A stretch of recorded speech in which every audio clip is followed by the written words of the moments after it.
महाराज की जय। श्री संत जनाबाई महाराज की जय।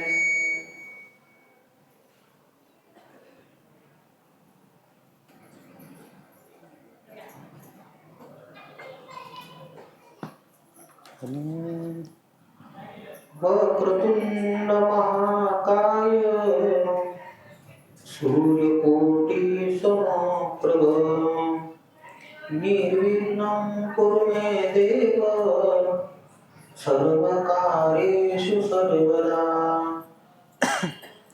या कुन्देन्दु तुषारहार धवला या शुभ्रवस्त्रामृता या वीणावरदण्ड मण्डितकरा या श्वेतपद्मासना या ब्रह्माच्युत शंकर प्रभृतिभिर्देवैः सदा वन्दिता सा मां पातु सरस्वती भगवती निःशेषजाड्यापहा। महायोगपीठे तटे भीमरथ्यां वरं पुण्डरीकाय दातुं मुनीन्द्रैः समागत्य तिष्ठन्तमानन्दकन्दं परब्रह्मलिङ्गं भजे पाण्डुरङ्गम्। निवृत्तिर्भगवान् हरः ज्ञानेषु भगवान् विष्णु निवृत्तिर्भगवान् हरः सोपानो भगवान् ब्रह्मा मुक्ताख्या ब्रह्मचित्कला। भक्तरत्नं संतवर्यं भक्तिमार्गप्रबोधकं विठ्ठलाङ्घ्रिगतं वन्दे नामदेवं पुनः पुनः। जनी को जनी जग कहे नामदेव की दासी कबीरा बंदायु कहे तुझे सब संतन के काशी। अधिष्ठान जेथे प्रतिष्ठान देखा तिथे जन्मला तो गुणातीत एका तयाची नामे निरसे भव व्यथा नमस्कार माझा सद्गुरु एकनाथा। नमो सद्गुरु तुकया ज्ञानदीपा नमो सद्गुरु सच्चिदानंद रूपा नमो सद्गुरु भक्त कल्याण मूर्ती नमो सद्गुरु भास्करा पूर्ण कीर्ती। पुंडली कवरदा विठ्ठल श्री ज्ञानदेव तुकाराम पंढरनाथ भगवान की जय। श्रीमन निवृत्तीनाथ महाराज की जय। संत श्रेष्ठ ज्ञानेश्वर महाराज की जय। श्री संत सोपान देव महाराज की जय। आदिशक्ति मुक्ताबाई माता की जय। पार्वती पतेश्वर हर हर हर महादेव।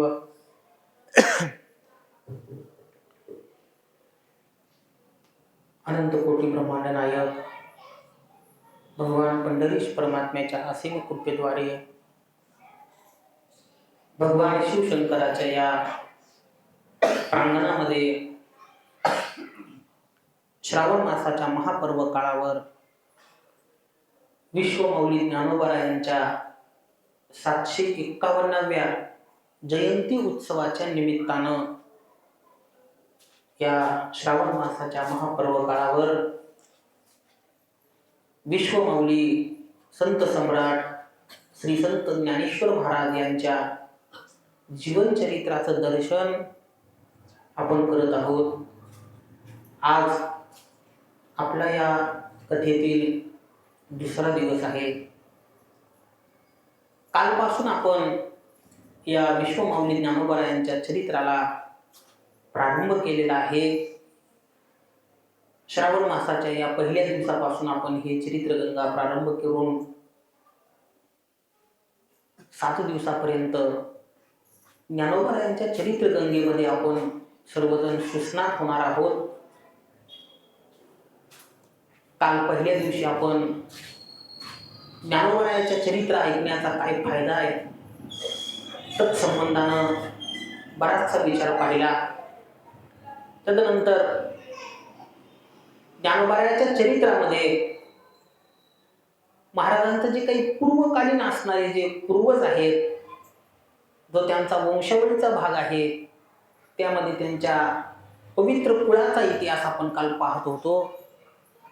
आणि तो इतिहास पाहत असताना जवळजवळ आपण 4 ते 5 पूर्वजांचा इतिहास काल पाहिलेला आहे. त्यांच्या पूर्वजामध्ये हरिहरपंत जावळे हे महान पराक्रमी आणि भगवत भक्त होऊन गेले. तो काल आपण भाग पाहिलेला आहे. मी फक्त आज नामोल्लेख करतो. त्यांना 3 अपत्य झाले. रामचंद्रपंत, केशवपंत आणि मोहनाबाई नावाची कन्या. त्यापैकी केशवपंत बालवयातच त्या ठिकाणी भगवत स्वरूपाला प्राप्त झाले. रामचंद्रपंतांचा वंश पुढे वाढला. त्यांच्या पोटी गोपाळपंतांचा अवतार झाला. या गोपाळपंतांच्या पोटी महान भगवत भक्त असणारे त्र्यंबकपंत अवताराला आले. भक्त त्र्यंबकपंत मूळ पुरुष आदी, तयाची समाधी आपे गावी. आणि त्यांच्या समाधीचं त्या ठिकाणी जे चरित्र आहे, इथपर्यंतची कथा आपण काल पाहिलेली आहे. थोडं बाहेरच शांत वातावरण करता का? ज्ञानोबारायांचे पूर्वज असणारे, ज्यांच्यापासून ज्ञानोबारायांच्या या घराण्यामध्ये भक्तीची साधना अत्यंत दृढ झाली आणि ज्ञानोबाराय ज्यांच्या या साधनेवर प्रसन्न होऊन अवताराला आले, असे जे पूर्वज होऊन गेले, नामदेवरायांनी ज्यांचं वर्णन केलं, ते महान भगवत भक्त असणारे त्र्यंबकपंत. प्रत्यक्ष गोरक्षनाथ महाराजांनी ज्यांना समाधी दिली आणि ज्यांना जीव ब्रह्म ऐक्य ज्ञान प्राप्त करून जे मोक्षाला प्राप्त झाले, अशा त्र्यंबकपंतांच्या समाधीचं चरित्र आपण काल पाहिलेलं आहे. आपे गावामध्ये आजही त्यांची समाधी आहे. कधी पैठणला गेले तर तिथून अगदी जवळ 10-1 किलोमीटरच्या अंतरावर आपेगाव आहे. नामा म्हणे देवा सहज आली वाट, आपेगाव कोठे सांगा स्वामी. हे आपेगाव कुठं आहे हे नामदेवरायांनी विचारून घेतलं होतं आणि स्वतः नामदेवराय संत यांच्या जन्मभूमीच्या ठिकाणी गेले. अशी नामदेवरायाच्या गाथ्यामध्ये आपेगावचा महिमा भरपूर प्रमाणामध्ये वर्णन आलेला आहे. त्या आपेगावामध्ये त्र्यंबकपंतांची समाधी झाली. या त्र्यंबकपंतांना 2 पुत्र होते, गोविंदपंत आणि हरिहरपंत. मी सांगितलं काल की पूर्वजाचं नाव डबल ठेवण्याची पद्धत होती, पण ते हरिहरपंत युद्धामध्ये त्या ठिकाणी गतप्राण झाले आणि तेव्हापासूनच त्र्यंबकपंतांना खऱ्या अर्थानं वैराग्य प्राप्त झालं होतं. पुढे त्यांचीही समाधी झाल्यानंतर गोविंदपंतावरती या संपूर्ण आपल्या परिवाराच्या भरण पोषणाची जिम्मेदारी आली. इतका इतिहास आपण काल पाहिलेला होता. त्या पुढचं जे काही चरित्र भाग आहे तो आपल्याला आज पाहायचा आहे. गोविंदपंत म्हणजे ज्ञानोबारायांचे आजोबा. या आजोबांचं चरित्र पाहत असताना एक फार सुंदर त्या ठिकाणी यांच्या जीवनामध्ये प्रसंग झाला. एकदा का संत कृपा मनुष्याला प्राप्त झाली की त्याच्या जीवनामध्ये हळूहळू बदल व्हायला लागतात आणि पूर्वपुण्याईनं त्या वंशाचा त्या ठिकाणी उद्धार व्हायला लागतो. गोविंदपंत आपल्या आपेगाव क्षेत्रामध्ये राहत असताना त्यांच्या वाट्याला आलेलं जे कर्म होतं, कुलकर्णीपणा होता, ते कुलकर्णीपणाची वृत्ती ते चालवायचे. मी काल त्याचा अर्थही सांगितला की विशिष्ट असणारे जे काही कुटुंब असतील त्यात सगळ्या कुळातील पौरोहित्य करण्याची जिम्मेदारी ज्यांच्याकडे असायची त्यांना कुलकर्णी म्हणल्या जायचं. आणि मग ते सगळं काही कर्म गोविंदपंत करत होते आणि करत असताना आनंदानं त्यांचा जीवनकाळ चालू आहे. त्यांच्या पत्नीचं नाव होतं उमाबाई. नाव लक्षात ठेवा. गोविंदपंतांच्या पत्नीचं नाव होतं उमाबाई. आणि गोविंदपंत आणि उमाबाई माता हे उभय दाम्पत्य मोठ्या आनंदानं या जीवन चरित्रामध्ये आपला कार्यभाग त्या ठिकाणी नोंदवत असताना, आपली उपजीविका चालवत असताना अनेक वर्ष झाले, परंतु गोविंदपंतांना काही पुत्र संतती होईना. जीवनामध्ये सगळी अनुकूलता आहे, परंतु पोटी संतान नाही. जवळजवळ 40-45 वर्षांचं वय झालं गोविंदपंतांचं, पण आपत्य काही पोटामध्ये उदरी काही येईना. आणि मग गोविंद पंतांना मोठी चिंता वाटायला लागली की आपला वंश पुढे वाढला पाहिजे. बरं, मुलगाही नाही आणि मुलगी सुद्धा नाही, आणि मग आपला हा वंश बुडेल की काय, आपला भाऊ तर आधीच गतप्राण झालेला आहे. अशा प्रकारची भीती त्यांच्या मनामध्ये वाटायला लागली. आणि मग गोविंद पंतांनी मुलगा व्हावा म्हणून गायत्री मंत्राची उपासना सुरू केली. मोठं गोड चरित्र आहे, लक्ष देऊन ऐका. कारण गोविंद पंत कोणी सामान्य नव्हते, ब्राह्मण कुळात होते आणि विद्वान होते. 4 वेद, 6 शास्त्र, 18 पुराणाचं अध्ययन केलेलं होतं. आणि या सगळ्या गोष्टीचं ज्ञान असल्यामुळं आपल्याला पुत्र संतती व्हावी या उद्देशानं गोदावरीच्या पाण्यामध्ये, बेंबी इतक्या पाण्यामध्ये जावं आणि गायत्री मंत्राचं पुरश्चरण करावं, अशी जवळजवळ त्यांनी 12 वर्ष त्या ठिकाणी ही गायत्री मंत्राची साधना केली. पण 12 वर्ष पूर्ण होईपर्यंत काही त्यांना पुत्र संततीचा योग आला नाही. जवळजवळ अर्ध वय निघून गेलं. आणि मग एके दिवशीचा चमत्कार असा झाला, गोविंद पंत गायत्री मंत्राचा जप करण्यासाठी गोदावरी नदीच्या पाण्यामध्ये गेलेल्या असताना घरी त्यांची पत्नी होती उमाबाई, आणि मोठ्या पुण्याईनं, त्यांच्या पूर्वजांच्या पुण्याईनं म्हणा, योगायोगानं त्या गावामध्ये गहिनीनाथ महाराजांचं आगमन झालं.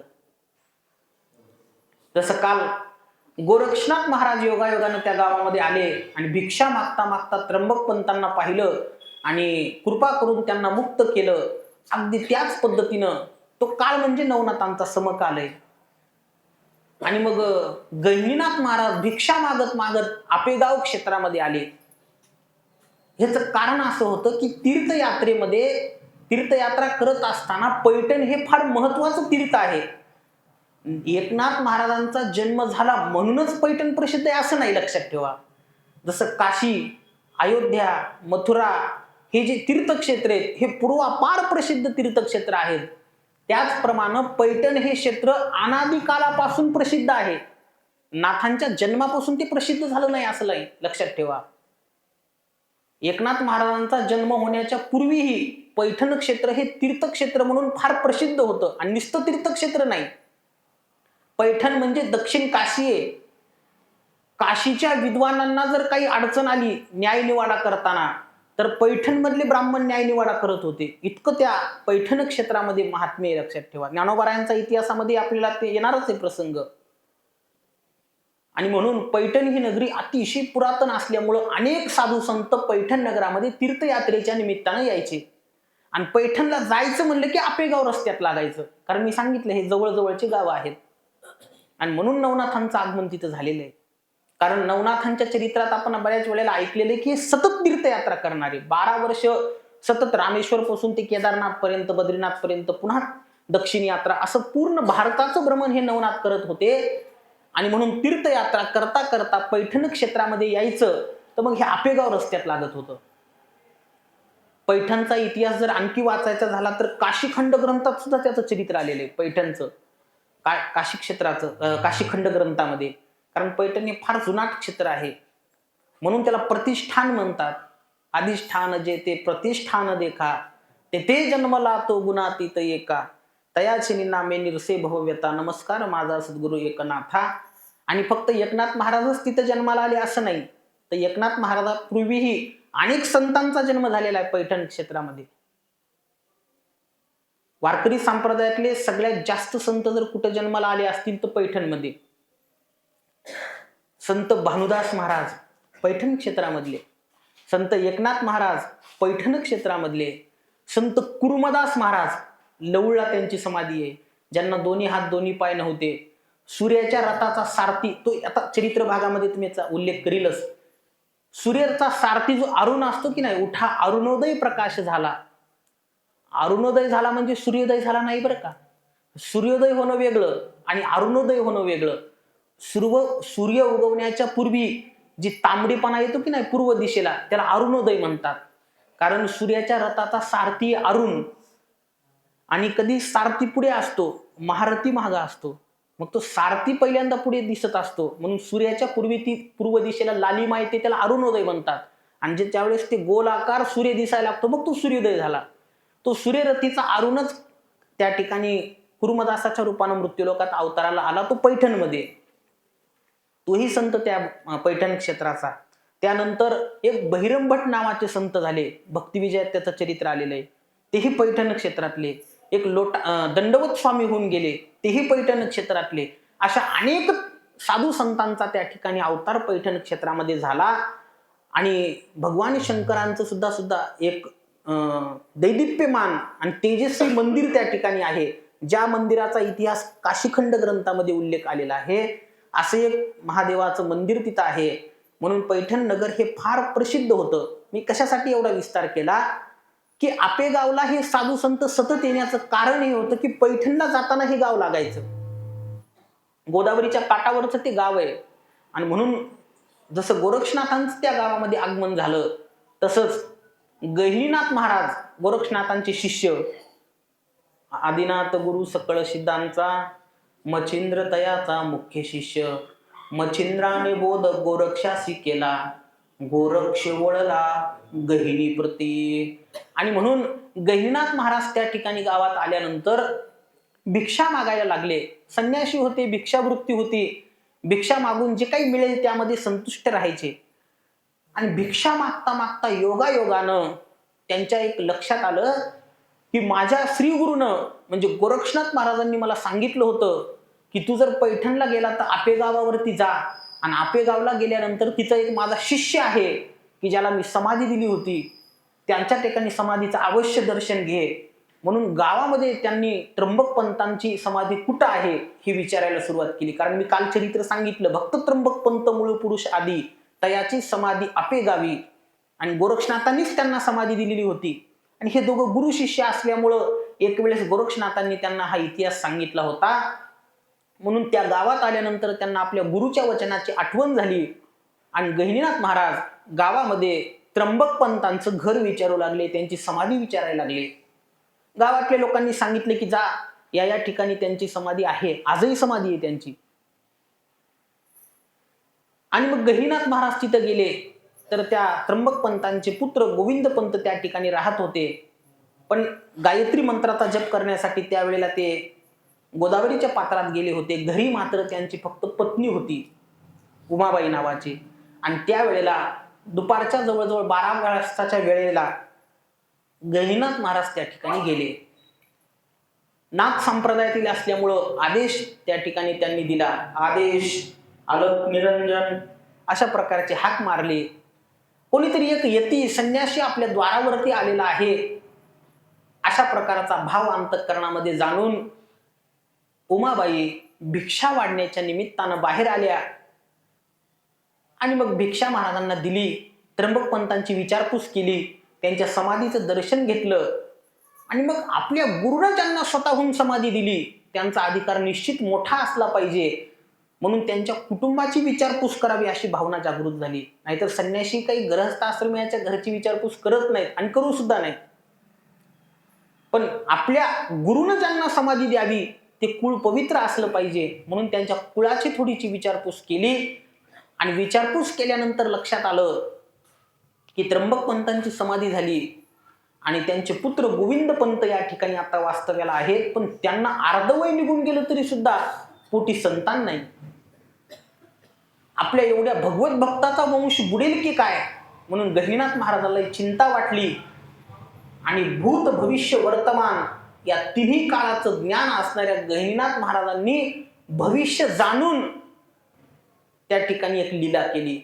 कारण हे नाथ काही सामान्य नव्हते. ज्यांनी नाथ चरित्र वाचलेले नवनाथ त्यांच्या लक्षात येईल, तिन्ही काळाचं ज्यांना ज्ञान होतं, वेळ प्रसंगी देवाबरोबर युद्ध करून त्यांना पराभूत करण्याचं सामर्थ्य ज्या नवनाथामध्ये होतं ते काही सामान्य नव्हते. आणि गहिनीनाथ महाराजांनी विचार केला, भविष्य काळामध्ये माझा शिष्य म्हणून जो कोणी त्या ठिकाणी होणार आहे तो याच कुळातला असणार आहे.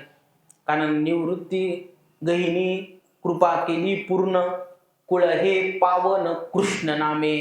अरे निवृत्तीनाथ म्हणजे साक्षात भगवान शंकर या वंशात अवताराला येणार आहेत आणि ते पुढे आमचा नाथ संप्रदायाचा विस्तार करणार आहेत, म्हणून यांना संतती होणं फार महत्वाचं आहे हे भविष्य जाणून गहिनीनाथ महाराजांनी आपल्या झोळीतून भस्म काढलं आणि उमाबाई मातेच्या हातावरती दिलं आणि सांगितलं, माते हे भस्म तुम्ही प्राशन करा पाण्यामध्ये टाकून, निश्चित तुम्हाला पुत्र संतती होणार, माझा आशीर्वाद आहे तुम्हाला. फक्त एकच आहे, माझ्या शब्दावर विश्वास ठेवा. कारण आमच्या श्री गुरु गोरक्षनाथ महाराजांना असंच आमचे आजी गुरु मच्छिंद्रनाथ महाराज त्यांनी एका बाईला असंच भस्म दिलं म्हणले, पण तिने विश्वास ठेवला नाही, उकंड्यात फेकून दिलं. परिणाम त्या भस्माचा प्रताप वाया गेला नाही, उकंड्यात आमचे गुरु जन्माला आले गोरक्षनाथ महाराज. म्हणून याच्यावर विश्वास ठेवा, उकंड्यात फेकू नका. फेकलं तर तिथं पोरग जन्माला येईल, पण मग तुम्हाला त्या ठिकाणी पोटी मात्र पुत्रिक राहावं लागेल. म्हणून माझ्या शब्दावर विश्वास ठेवा. आणि हा इतिहास त्यांना माहित होता, नाथ संप्रदायाचा अधिकार माहित होता. म्हणून उमाबाई मातेला मोठा आनंद झाला आणि तो प्रसाद श्रद्धेनं त्या उमाबाईंनी ग्रहण केला. आणि प्रसाद दिला की ग्रहण केला पाहिजे, त्याच्यात विलंब नाही, विश्वास असला पाहिजे प्रसादावरती. ज्यानं प्रसादामध्ये शंका उत्पन्न केली त्याचा नाशच झाला. विलंब करिता विघ्न उडावेल, कैकईनं प्रसाद खाताना उशीर केला होता. परिणाम पिंडघारीने झडपिला, अंजनीने तो शेविला, अंजनीच्या तपासाठी महारुद्र आले पोटी. म्हणून प्रसाद दिला की ग्रहण केला पाहिजे. आणि मग तो प्रसाद ती भस्म त्यांनी ग्रहण केलं आणि चमत्कार झाला. चिन्ह पालटले आणि गरोदरपणाचे चिन्ह त्या ठिकाणी दिसायला लागले. गोविंद पंतांनाही मोठा आनंद झाला, पण त्यांचा गैरसमज असा झाला की मी 12 वर्ष गायत्री मंत्राचं अनुष्ठान केलं आणि त्याच पुण्याईनं त्या ठिकाणी पुत्र संतती होणार आहे की नाही. पण खऱ्या अर्थानं जे काही त्यांना गर्भधारणा झाली होती ती गहिनीनाथ महाराजांच्या त्या दिव्य प्रसादाच्या भक्षणामुळं. पण यांचा गैरसमज झाला की माझ्या पुण्याईमुळंच हे सगळं साध्य झालं. आणि मग करता करता करता 9 महिन्याचा काळ पूर्ण झाला. नामदेवरायांनी मोठं गोड वर्णन केले पहा. भक्ती नवमास भरले पूर्ण दिवस, आले वैराग्य डोळस मूर्तिमंत. नामदेवरायांनी विठ्ठलपंतांच्या जन्माचं चरित्र लिहिलेलं आहे, विस्तारपूर्वक लिहिलेलं आहे. 9 महिने 9 दिवस झाल्यानंतर काय दिसलं तर नामदेवराय वर्णन करतात की भक्ती नवमास भरले पूर्ण दिवस. हे शब्द फार महत्वाचे आहेत नामदेवरायांचे. ज्यावेळेस उमाबाई माता गरोदर होत्या 9 महिने त्यांनी काय केलं, टीव्हीवर सिनेमा पाहिला नाही. शब्द कसे वापरलेत पहा. भक्ती नवमास, त्यांनी 9 महिने फक्त भक्तीच केली, दुसरं काही केलं नाही. हे गाथ्यातले जे शब्द असतात ना, हे शब्द म्हणजे एक एक शब्द हे लाख मोलाचा आहे, लक्षात ठेवा. आपण अभंग नेहमी वाचतो पण त्या गांभीर्याकडे तेवढं लक्ष देत नाहीत. चाललंय त्या शब्दाकडे जर लक्ष दिलं तर मग त्याच्यातला खऱ्या अर्थानं आपल्याला मतितार्थ जाणवतो. म्हणून 9 महिने पूर्ण झाले, पण कसे झाले, भक्ती नवमास हे शब्द महत्वाचा आहे. 9 महिन्याचा काळ त्यांनी पूर्णतः भक्तीमध्ये घालवला आणि त्याचा परिणाम काय झाला, भक्ती नवमास भरले पूर्ण दिवस झाल्यानंतर कोण पोटी अवताराला आलं तर नामदेवरांनी शब्द मोठे गोड वापरलेले आहेत. आले वैराग्य डोळस मूर्तिमंत. जणू काय वैराग्याला मनुष्याचा आकार द्यावा आणि तेच डोळ्यासमोर प्रगट व्हावं असं धगधगत वैराग्य त्या ठिकाणी अवताराला आलं आणि तेच म्हणजे ही विठ्ठलपंत होते. कोण गर्दा करतो एवढं माग, काय कार्यक्रम आहे का? आषाढ शुद्ध एकादशीचा दिवस, आषाढी एकादशीचा महापर्व काळ. आणि या आषाढी एकादशीच्या पर्व काळावरती ज्ञानोबारायांचे वडील विठ्ठलपंतांचा अवतार झाला. आणि मग मुलगा झाल्याच्या नंतर गोविंद पंतांना मोठा आनंद झाला. गावगाव त्या ठिकाणी असणारं साखरपान वाटण्यात आलं आणि 12व्या दिवशी त्या बाळाचं बारसं करून त्या बाळाचं नाव त्यांनी वेदमातु असं ठेवलेलं आहे. विठ्ठलपंत हे नाव त्यांच्या आई वडिलांनी ठेवलेलं नाही, लक्षात ठेवा. त्या पोराचं नाव त्या गोविंद पंतांनी वेदमातु अशा प्रकारचं ठेवलेलं आहे. का ठेवलं असं नाव, त्यांचा असा समज होता की वेदमाता गायत्रीचं 12 वर्षाचं मी त्या ठिकाणी अनुष्ठान केलं आणि त्या पुण्याईनं मला मुलगा झाला. म्हणून गायत्री मंत्राच्या आशीर्वादानं मुलगा झाला, म्हणून गायत्री म्हणजे वेदमाता आहे, वेदमाता गायत्री म्हणतात, म्हणून त्या पोराचं नाव त्यांनी वेदमातरू अशा प्रकारचं ठेवलं आणि त्याच नावानं त्यांना हाक मारायला लागले. आणि असं करता करता करता जवळजवळ 2-3 महिन्याचा काळ निघून गेला, म्हणजे 1 वर्ष झालं गहिनीनाथ महाराजांना, कारण 9 महिने तर पोटात होते ना आईच्या, आणि 2-3 महिने असे निघून गेले, म्हणजे गहिनीनाथ महाराज त्या गावात येऊन 1 वर्षाचा काळ जवळजवळ झाला. आणि पुन्हा गहिनीनाथ महाराज तिथं आले. का? कारण त्यांना माहित होतं माझा आशीर्वाद खोटा होणार नाही, बघू तरी या आशीर्वादाचं काय फळ झालेलं आहे, म्हणून पुन्हा त्या ठिकाणी त्या गावामध्ये आले. बरोबर त्या घरी उमाबाईंच्या गेले, पुन्हा आदेश म्हणून हाक मारली, आवाज ओळखला, हा आवाज तोच आहे. 1 वर्षापूर्वी माझ्या घरी त्या ठिकाणी एक साधू आला होता आणि ज्यानं मला प्रसाद दिला होता, त्याच साधूचा आवाज आहे. धावत आल्या आणि नुसते आल्या नाही, कडेवरती 2-3 महिन्याचं लेकरू आहे. गहिनीनाथ महाराजांना पाहिल्या पाहिल्या मोठा आनंद झाला आणि आपला प्रसाद त्या ठिकाणी फळीभूत झाला, म्हणून गहिनीनाथ महाराजांना मोठा आनंद झाला. उमाबाईनं सुद्धा आनंदानं त्या ठिकाणी दर्शन केलं गहिनीनाथ महाराजांचं. त्याही वेळेस गोविंदपंत घरी नव्हते. मुलाला त्या ठिकाणी महाराजांचं दर्शन घडवलं आणि आवडीनं आपल्या कृपा आशीर्वादानं झालेल्या या पुत्राचं काय नाव ठेवलं असावं असं उत्सुकतेनं त्या ठिकाणी विचारलं की माते, काय नाव ठेवलं तुम्ही या बाळाचं? आणि मग त्या मातेनं म्हणजे उमाबाई मातेनं सांगितलं की मी या बाळांचं नाव आमच्या स्वामींनी प्रेमानं वेदमातू अशा प्रकारचं ठेवलेलं आहे. महाराज रागच आला त्याला. हा म्हणजे असं का नाव ठेवलं या बाळाचं? ते म्हणले आमच्या नवऱ्यानं 12 वर्ष गायत्री मंत्राचं अनुष्ठान केलं आणि त्या तपश्चर्येच्या पुण्याईनं हा मुलगा झाला, म्हणून वेदमाता गायत्रीचं नाव या मुलाला दिलेलं आहे. ते म्हणले वा रे वा, म्हणजे मी तपश्चर्येच्या पुण्याईनं हा भस्म तुम्हाला दिला आणि माझ्या कृपा आशीर्वादानं फळ त्या ठिकाणी प्राप्त झालं आणि त्याला तुम्ही गायत्री मंत्राचं पुण्य म्हणता का? त्यांनी सांगितलं अजिबात नाही, मी सांगतो तेच नाव या बाळाचं ठेवा. आणि मग सांगितलं काय नाव ठेवायचं? या बाळाचा जन्म आषाढ शुद्ध एकादशीला झालेला आहे. अरे पांडुरंगाच्या या महापर्व काळावरती, वारीच्या पर्व काळावर ही लेकरू जन्माला आलंय, याचं नाव विठ्ठल असं ठेवा.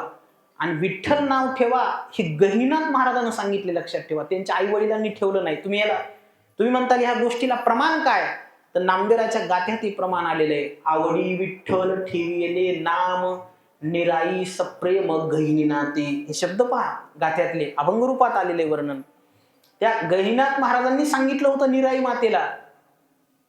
गोविंद पंतांच्या पत्नीचा निराई होतं बरं का, उमाबाई नाही. माझं बोलण्यामध्ये थोडस उमाई आणि निराई शब्द नाव होतं त्यांच्या पत्नीचं. निराई सप्रेम गहिनीनाथे.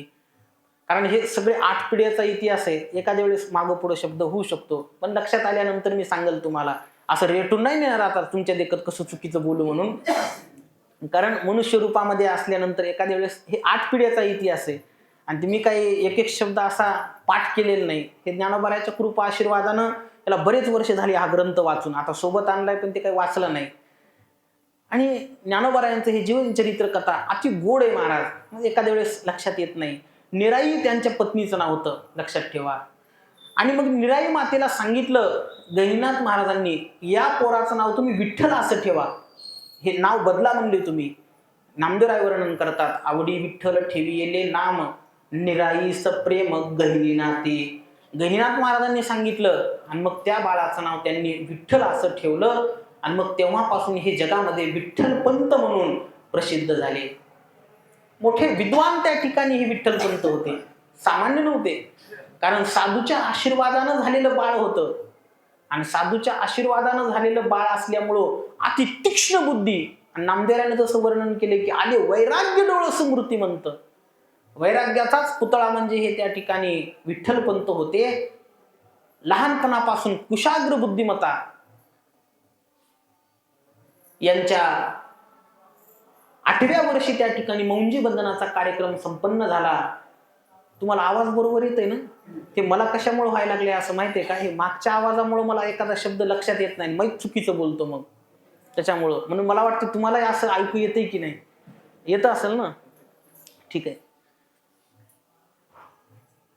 आणि मग बालवयामध्येच अगदी 8 वर्षाच्या वयामध्ये जवळजवळ त्यांना त्यांच्या मामाच्या घरी शिकायला ठेवलं. विठ्ठलपंतांचे मामा म्हणजे निराई मातेचे बंधू हे पैठणमध्ये राहत होते. निराईचं माहेर पैठण, आपेगाव आणि पैठण जवळ आहे. त्या पैठणला कृष्णाजी देवकुळे नावाचे त्या ठिकाणी एक फार विद्वान ब्राह्मण होते. आणि त्या कृष्णाजी देवकुळे यांची बहीण या गोविंद पंतांना दिली होती. म्हणजे कृष्णाजी देवकुळे हे विठ्ठलपंतांचे मामा आहेत. आणि विद्वान असल्यामुळं, आपेगावच्या जवळ असल्यामुळं पैठण क्षेत्रामध्ये विठ्ठलपंतांना बालवयामध्ये अध्ययन करण्यासाठी ठेवलं त्यांच्या मामाच्या घरी. आणि मग आपल्या मामाकडं त्यांनी वेगवेगळ्या प्रकारचे ग्रंथ शिकले. काय काय शिकलं नामदेवरांनी त्याचं वर्णन केले. काय काय शिकलं? व्रतबंध, दीक्षा, उपदेश, गायत्री, ओंकार, मूळमंत्री, स्वर 16. त्यांनी गेल्या गेल्या गायत्री मंत्रांचा त्या ठिकाणी दीक्षा दिली. ब्राह्मण होते. आणि ब्राह्मण म्हटलं की पहिल्यांदा सगळ्यात त्या ठिकाणी मौंजी बंधन झाल्याबरोबर गायत्री मंत्राची दीक्षा देण्यात येते. मौंजी बंधन म्हणजे जणू काय ब्राह्मणासाठी पुनर्जन्म असावा म्हणून त्यांना द्विज असं म्हणतात ब्राह्मणांना. का द्विज म्हणतात? द्वि शब्दाचा अर्थ आहे दोन, आणि ज म्हणजे जनजायते, उत्पन्न होणे, दुसऱ्यांदा जो जन्माला आला म्हणून त्यांना द्विज म्हणतात. मौंजी बंधन होणं म्हणजे जणू काही दुसरा जन्मच असं मानावं लागतं. आणि मग आपल्या मामाकडे गेल्यानंतर व्रतबंध दीक्षा, व्रतबंध म्हणजे ब्रह्मचार्याची दीक्षा घेतली. व्रतबंध दीक्षा, उपदेश गायत्री, गायत्री मंत्राचा उपदेश स्वीकारला. ओंकार, मूळमंत्री, स्वर 16. ओंकार प्रणवाचा जप करायला लागले. आता कोणता जप कोणी करावा यालाही फार मर्यादा आहे. ओंकाराचा जप कोणीही करून चालत नाही. कोणी कसंही आंघोळ करीत नाही, काही नाही, आपलं निघाले ओम नमः शिवाय, चालत नाही. लक्षात ठेवा, काही मंत्राला थोडी मर्यादा सांगितलेली आहे. हा, तुम्ही विठ्ठल विठ्ठल भजन करा ना, पारशा तोंडानं करा, त्याचं पुण्यदायकच आहे. न लगे आंघोळी तोंड धुवावे घेण्यास नाव पंढरी रायाचे. पण लोकांना नेमकं करू नका म्हणलं ते करायची लय हाऊस. एखादा 12-13 अक्षराचा अवघड मंत्र असला की वाटतं जास्त पुण्य लागतं काही, की असं नाही. अरे सोपं सांगितलेलं आहे. ज्याला जसा अधिकार आहे त्या व्यक्तीनं तेच केलं पाहिजे. रामकृष्ण हरी म्हणण्याचा अधिकार, रामराम म्हणण्याचा अधिकार, विठ्ठल विठ्ठल म्हणण्याचा अधिकार सगळ्या जगाला दिलेला आहे. आंघोळ झाली असो नसो, सुतक असो किंवा त्या ठिकाणी चांगला असो, काही असो, मसन वाट्यात जातानाही लोक खांद्यावर घेतल्यावर काय म्हणतात? राम म्हणतात की नाही? राम नामाचा जप करतात, राम नाम सत्य हे म्हणतात. तिथंही राम नाम घ्यायला चालतंय. पण काही काही मंत्र असे आहेत की अपवित्र अवस्थेत ते जपायला नाही चालत. त्यामध्ये आता हे शब्द आला म्हणून वापरायचा असतो. ओंकाराचा जप हे कशाही अवस्थेत चालत नाही. लक्षात ठेवा, ते दीक्षा स्वरूप. मला वाटतं आता काल अध्यायामध्ये आपण तुम्ही ते चरित्र पाहिलं असेल, शिवलीला अमृताची चरित्र कथा चालू आहे ना, आहे का नाही? डुकल्या घेत जाऊ नका फक्त. त्याच्यामध्ये ती शब्द आला होता. नमशिवाय मंत्राचा जो मंत्र आहे ते गुरुमुखातून ग्रहण केल्यावर राजाचे पाप कावळ्याच्या रूपात नष्ट झाले. असं विनाकारण केव्हाही जपायला चालत नाही. तो पहिल्याच अध्यायात कथा भाग झाला, आहे का नाही? तुम्ही म्हणताल झाला असेल, आता कोणी लक्षात ठेवलाय? काल तर झाली कथा ती. आहे की नाही? पहा बरं, मी लेट येऊन सुद्धा मला लक्षात आहे. लक्ष देऊन ऐकलं पाहिजे कोणतंही चरित्र असू द्या, आहे की नाही? नाहीतर जवळी नाही चित्त काय मांडी येले प्रेत, असं नको. आणि म्हणून मग ओंकाराचा जप करायला लागले. सगळं नामदेवरांनी दिलेलं आहे. हे गाथ्यात वर्णन आलेलं आहे. फार सुंदर अभंग रचना आहे. पण ह्याच्यात ते आदी प्रकरण दिलेलं नाही. या गाथ्यात आमच्याकडे जो गाथा आहे त्याच्यात आदी प्रकरण आलेलं आहे. असू द्या, पण आमचे गुरु नेहमी सांगायचे आपल्या खिशात पैसे असले पाहिजे, तेच कवा ऐन टाइमला कामाला येतात. अभंग पाठ असले म्हणजे ग्रंथ पाहायची गरज राहत नाही. हे अभंग मोठे आहेत, 16-16 चरणाचे, 20-20 चरणाचा एक एक अभंग आहे. पण पाठ असले म्हणजे मग ग्रंथावर अवलंबून राहायची गरज नाही. केले व्रतबंध, उपदेश गायत्री, ओंकार, मूळमंत्र, स्वर 16. आणखी काय शिकले? केले वेद पठण, 4ही वेद मुखोद्गत केले विठ्ठलपंतांनी. केले वेद पठण. आणखी काय शिकले? काव्य व्याकरण, काव्यशास्त्राचं ज्ञान प्राप्त करून घेतलं. व्याकरण, सगळ्या व्याकरण शास्त्रामध्ये निपुण झाले, आहे का नाही? एखाद्या व्यक्तीनं जास्त काही आयुष्यात शिक्षण घ्या का न घ्या, पण व्याकरणाचं शिक्षण घेतलंच पाहिजे असं मी म्हणत नाही. शास्त्र सांगते यदि बहुनाधीतम पठपुत्र व्याकरणम. या शब्दाचा अर्थ असा होतो, यदि बहुनाधीतम, जास्त काही नाही शिकता आलं. यदि म्हणजे जर, बहुधा म्हणजे जास्त, न धीतम म्हणजे नाही शिकता आलं, पठपुत्र व्याकरणम, हे पुत्रा तू व्याकरण तरी शिक. व्याकरण शिकलं पाहिजे. का शिकलं पाहिजे? कारण जगातली कुठलीही भाषा जर त्या ठिकाणी बोलायची असेल किंवा त्या भाषेतला ग्रंथ वाचायचा असेल तर त्या भाषेचं व्याकरणशास्त्राचं ज्ञान पाहिजे आपल्याला. मग ती भाषा जर आपल्याला कळत नसेल तर ज्ञान असून काय फायदा. आता आपण 18 पुराण आहेत पण कोणी वाचित नाही का, संस्कृतच कळत नाही. इंग्लिश कळते आपल्याला, हे किती आपलं नशीब आहे. म्हणजे संस्कृत भाषा उत्पन्न आपल्या देशात झाली पण आपल्याला संस्कृत कळत नाही आणि तिकडली इंग्लिश भाषा आपल्याला त्याच्यातले मोठेपणा वाटते आपल्याला, आहे का नाही. असो, संस्कृत भाषा ही भगवत वाणी आहे आणि ते ज्ञान आपण प्राप्त खरंच केलं पाहिजे. कारण हे जगातलं सगळ्यात जास्त ज्ञान जर असेल ते संस्कृत भाषेत आहे. 4 वेद संस्कृतात आहेत, 18 पुराण संस्कृत भाषेत आहेत. आणि मग कोणी येतं ना आपल्या धर्मावरती अपशब्द बोलतात आणि आपल्याला त्याचं उत्तर देता येत नाही का, आपण ग्रंथाचं चिंतनच करत नाही. आणि ग्रंथ चिंतन करण्यासाठी ती भाषा येत नाही आणि भाषा न येण्याचं कारण व्याकरणाचं ज्ञान नाही. तुम्ही जर आळंदीला गेले अध्ययन करायला वारकरी शिक्षण संस्थेत, पहिल्यांदा गेल्याबरोबर पहिल्याच वर्षाला व्याकरण शिकवतात. गच्छामि गच्छाव गच्छाम, गच्छसी गच्छतः गच्छत, गच्छति गच्छतः गच्छन्ति, प्रथमा विभक्ती द्वितीया विभक्ती, हे सगळं व्याकरण शिकावं लागतं. का शिकावं लागतं? ही भाषा समजून घेण्यासाठी, संस्कृताचं ज्ञान प्राप्त करून घेण्यासाठी व्याकरणाची आवश्यकता आहे. म्हणून विठ्ठलपंतांनी व्याकरणशास्त्राचा अभ्यास केला. केले वेद पठन काव्य व्याकरण, झाला से निपुण शास्त्रवक्ता. 6 शास्त्रामध्ये पारंगत झाले. न्याय, वैशेषिक, सांख्य, योग, मीमांसा आणि वेदांत हे 6 शास्त्र त्यांनी मुखोद्गत करून घेतले. 4 वेदाचं अध्ययन झालं आणि मग सगळं झाल्याच्या नंतर 12 वर्षाचा कालावधी, जवळजवळ 12-13 वर्षाच्या वयामध्ये सगळ्या पूर्ण त्या ठिकाणी ग्रंथांचं चिंतन झालं. कशी बुद्धी असेल पहा. 12-13 वर्षाचं वय म्हणजे फार नाहीये, लक्षात ठेवा. एक आताच्या काळात बोलायचं झालं तर 6वी-7वीचं जे काही मुलगा असेल या वयात त्यांनी 4 वेद, 6 शास्त्र, 18 पुराण सगळ्या ग्रंथांचं त्यांनी चिंतन केलेलं आहे. आणि एवढ्या विद्वत्ता संपन्न झाल्यानंतर मनामध्ये एक इच्छा निर्माण झाली. पुष्करादी तीर्थे पहावे नैनी, आईशे आर्तमनी धरी येले. पुष्कर आदी जे काही तीर्थ आहेत ते आपल्या डोळ्यांनी बघावे अशी इच्छा विठ्ठलपंतांना उत्पन्न झाली वयाच्या 14व्या-12व्या वर्षी, साधारणतः 13-14व्या वर्षी. आपल्यालाही होती. पाय सगळे चलना गेल्यावर बद्री केदारला जाऊ का नो, कशाला मरायला जाता का तिथे, तेवढ्या वरी चढता येते का आता, नाही घोड्यावर बसून जाऊ, घोड्याला ताण देऊ नका. नाही म्हातारपणात जातात तुम्ही तीर्थयात्रेला, अरे जव हे सकळ सिद्ध आहे, हात चालावया पाय, तव तू आपले सोहित पाहे, तीर्थयात्रे जाय. निस्त जाय म्हणले नाही तुकाराम महाराज, चुकू नको, अजिबात चुकू नको, जाऊन घे म्हणतात. आणि खरं तर शास्त्र असं सांगतंय की ज्या क्षणाला तुम्ही गुरुकुलातून, आता हे गुरुकुल राहिली नाही, लई मोठी पंचायत झाली. आता हे शाळाचा त्या ठिकाणी निघालेली आहे. आता 28 वर्ष झाली तरी ती शाळा शिकते. पूर्वीचा काळ होता, गुरुकुल पद्धती होती आणि गुरुकुलातून घरी आल्याबरोबर तीर्थयात्रा करावी अशा प्रकारचा शास्त्रानं आदेश दिलेला आहे. म्हणून तुम्ही पहा, रामायण जर वाचलं तर तुमच्या लक्षात येईल, भावार्थ रामायण बरं का, बाकी रामायणामध्ये तेवढा विस्तार नाहीये, पण एकनाथ महाराजांनी लिहिलेलं जे काही भावार्थ रामायण नावाचा ग्रंथ आहे त्यामध्ये तुम्ही पहा, प्रभू रामचंद्र वसिष्ठाच्या आश्रमातून आल्याबरोबर पहिलं काम जर कोणी केलं असेल कोणतं, सगळ्या भारताची तीर्थयात्रा केली प्रभू रामचंद्रांनी. सगळे तीर्थयात्रेचा उल्लेख आलेला आहे बालकांडामधला तो विषय भावार्थ रामायणात. त्याच पद्धतीनं विठ्ठलपंतांनी गुरुकुलातून घरी आल्याबरोबर त्यांनी आई वडिलांना परवानगी मागितली. विठ्ठल बंधूंनी माता पिता दोन्ही मग संग तीर्थाटनी मुहूर्त केला. लगेच आई वडिलांना आज्ञा मागितली आणि तीर्थयात्रेला जाण्याची परवानगी घेऊन विठ्ठलपंत वयाच्या साधारणतः 13-14व्या वर्षी तीर्थयात्रेला प्रस्थान करते झाले. माऊलीने तीर्थयात्रा केली, तो चरित्रभाग येणार आहे, तोही याच काळामध्ये. लक्षात ठेवा, हे तीर्थयात्रेचं खरं वय आहे का नाही. तुम्ही कुठं गेले म्हणले, नाही आम्ही आतापर्यंत गावच्या मारुती सोडून कुठंच गेलो नाही तर, आहे का नाही.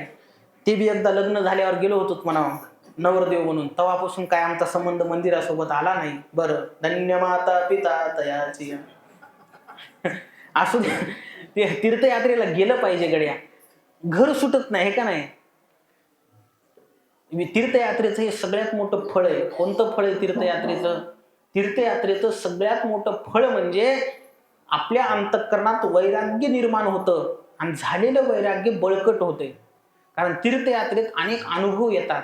तीर्थयात्रेमध्ये साधू संतांच्या भेटी होतात आणि त्यांच्याकडे जीवनचरित्राकडे पाहताना आपल्या या आसक्त जीवनाची त्या ठिकाणी आपल्याला जाणीव होऊन थोडीशी निवृत्ती मार्गाकडे प्रवृत्ती होत असते. निवृत्ती मार्गाकडे आपल्याकडे जाण्याची अंतःकरणात एक भावना निर्माण होते. हे तीर्थयात्रेचं फळ आहे. आता तीर्थयात्रा तशा जास्त राहिल्या बी नाही. तीर्थयात्रेला जाताना पिक्चरचे गाणे गाडीत लावल्यावर कसा मेळ बसल. ठीक आहे, पायी तीर्थयात्रा आता करणं शक्य नाही, मान्य आहे, मलाही मान्य आहे. सगळे व्यक्ती पायी तीर्थयात्रा नाही करू शकत, पण किमान तीर्थयात्रेला आपण कोणाच्या संगतीत जावं हा तरी त्या ठिकाणी आपला प्रश्न आहे. आणि तीर्थयात्रेला जाताना गाडीत जा, हरकत नाही, पण गाडीत हरिपाठ म्हणत जा ना. हरिपाठ म्हणा, अभंग म्हणा, गवळणी म्हणा, काही भगवत चिंतन करत जा, हरकत नाही, आहे का नाही. मोबाईलवर लावायचंच असलं तर एखादं काही भगवत चिंतन लावा, नामस्मरणाचा एक लावा. म्हणून अशीच तीर्थयात्रा घडावी. आणि सोबत तीर्थयात्रेला जात असताना त्या तीर्थाचा महिमा आपल्याला माहित असला पाहिजे, हे फार महत्वाचं आहे. नाहीतर गेले न उग मुंडकं आपटून आले. कोणत्या गावला गेलते? काशीला गेलते, विश्वनाथाचं दर्शन झालं, बरं, आणखी बाजूला काय काय बघितलं, काय कशामुळे तिथं गेले काहीच माहित नाही. कुठल्याही तीर्थाला जाताना त्या तीर्थाचा संपूर्ण इतिहास आपल्याला माहित असला पाहिजे, की जेणेकरून आपल्याला त्या तीर्थाचं पूर्ण पुण्य प्राप्त होईल. आणि मग विठ्ठल पंतांनी आता ह्यांना सगळे शास्त्रज्ञान असल्यामुळं प्रत्येक तीर्थाचा विधी माहित आहे. आणि प्रत्येक तीर्थात वेगवेगळा विधी आहे. गेल्यानंतर सगळ्या तीर्थयात्रेला सारखंच त्या ठिकाणी विधी नाहीये. प्रत्येक तीर्थाचा विधी वेगळा आहे. पंढरपूरला गेले तिथला विधी वेगळा आहे, काशीला गेले तिथला विधी वेगळा आहे. काशीला गेले लगेच तुम्ही महादेवाच्या दर्शनाला गेले असं चालत नाही, चुकीचं आहे ते. त्याचे काही नियम आलेत काशी खंड ग्रंथामध्ये, विस्तार आपल्याला पाहायचा नाही आता सध्या जास्त.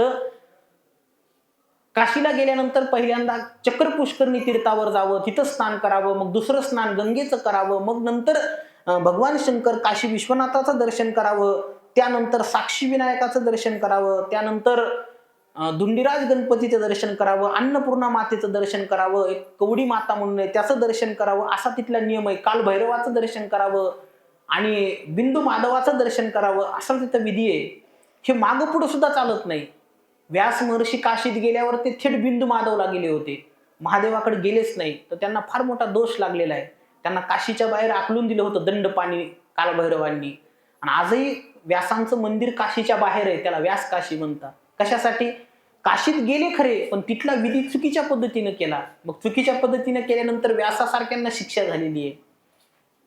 तसं तीर्थयात्रेला गेल्यानंतर तिथं काय केलं पाहिजे तो विधी आपण जाणून घेतला पाहिजे, तो विधी माहीत असला पाहिजे, त्याची माहिती घेऊन मग गेलं पाहिजे. तसं विठ्ठलपंत तीर्थयात्रेला निघाले. कोणत्या कोणत्या तीर्थयात्रेला गेले ती सगळी एका त्या ठिकाणी जवळजवळ साधारणतः 12-13 चरणाचा एक अभंग आहे. त्या 12-13 चरणाच्या अभंगामध्ये नामदेवरायांनी वर्णन केलेलं आहे कोणत्या कोणत्या तीर्थाला गेले. आता जेवढे चरण आठवतील तेवढे सांगतो. सगळ्यात पहिल्यांदा गेले ते द्वारकेला. आला द्वारावती पाहिली कृष्णमूर्ती, जे मोक्ष विश्रांती मुमुक्षांची. पहिल्यांदा गेले द्वारका क्षेत्रावर. आला द्वारावती पाहिली कृष्णमूर्ती. पहिल्यांदा द्वारकेला गेले, भगवान श्रीकृष्णाचं दर्शन केलं. 4 धामापैकी ते एक धाम आहे. भगवान श्रीकृष्णांचं मनोभावे दर्शन केल्यानंतर पुढे कुठं गेले? धरी मत्स्य अवतार केला शंकोद्धार, देवमुक्त माहेर पांतिकाचे. जिथं भगवंतानं मत्स्य अवतार धारण केला होता त्याला मूळ द्वारका म्हणतात. त्या ठिकाणला गेले, तिथलं दर्शन घेतलं. पुढे कुठे गेले? धरी मत्स्य अवतार केला शंकोद्धार, देवमुक्त माहेर पांतिकाचे. तेतुनी सत्वर आला पिंडारका, मंगळवेड्या होनी द्वारका देखीली. पुन्हा पिंडारक क्षेत्राला आले. ज्या पिंडारक क्षेत्राला यादवांना सूर्यग्रहणाच्या वेळी भगवान श्रीकृष्णानं जाण्याचा आदेश दिला होता, भागवतात ते चरित्र आलेले. त्या पिंडारक क्षेत्रावर विठ्ठलपंत आले. मी विठ्ठलपंताची तीर्थयात्रा सांगतोय. एक 13 चरणाच्या अभंगात सगळ्या तीर्थांचे नाव आलेले, लक्ष देऊन ऐका.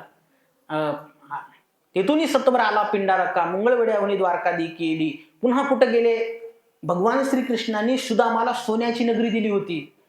सुवर्णाची नगरी ब्राह्मणादी दिली, ते पुरी पाहिली सुदाम्याची. ते सुदामपुरीला गेले. आता त्याचं नाव बदलले, त्याला पोरबंदर म्हणतात.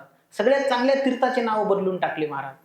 मग त्याच्यामुळं आपल्याला पुराण वाचल्यानंतर लोकांना वाटतं की अरे हे पुराणाचे नाव आलेत म्हणजे कुठंच सापडत नाही, हे सगळं खोटं असेल. हे खोटं नाही. बऱ्याच वेळेला त्या तीर्थाचा त्या ठिकाणी आपला संबंध येतो, पण हे तेच तीर्थ हे आपल्याला माहित नसतं. चांगल्या तीर्थांचे नाव बदलले. प्रयागराजचं नाव बदलून इलाहाबाद केलं होतं. किती दुर्भाग्य आहे. भाग्यनगराचं नाव बदलून हैदराबाद केलं, आहे की नाही? श्रीनगरचं नाव बदलून औरंगाबाद केलं होतं. आता बरं झालं ते चांगलं नाव झालंय, पुढे बदलल्या गेलं. अशी नाव बदलल्यामुळे बऱ्याच वेळेला मग आपल्याला ते तीर्थक्षेत्र असूनही लक्षात येत नाही.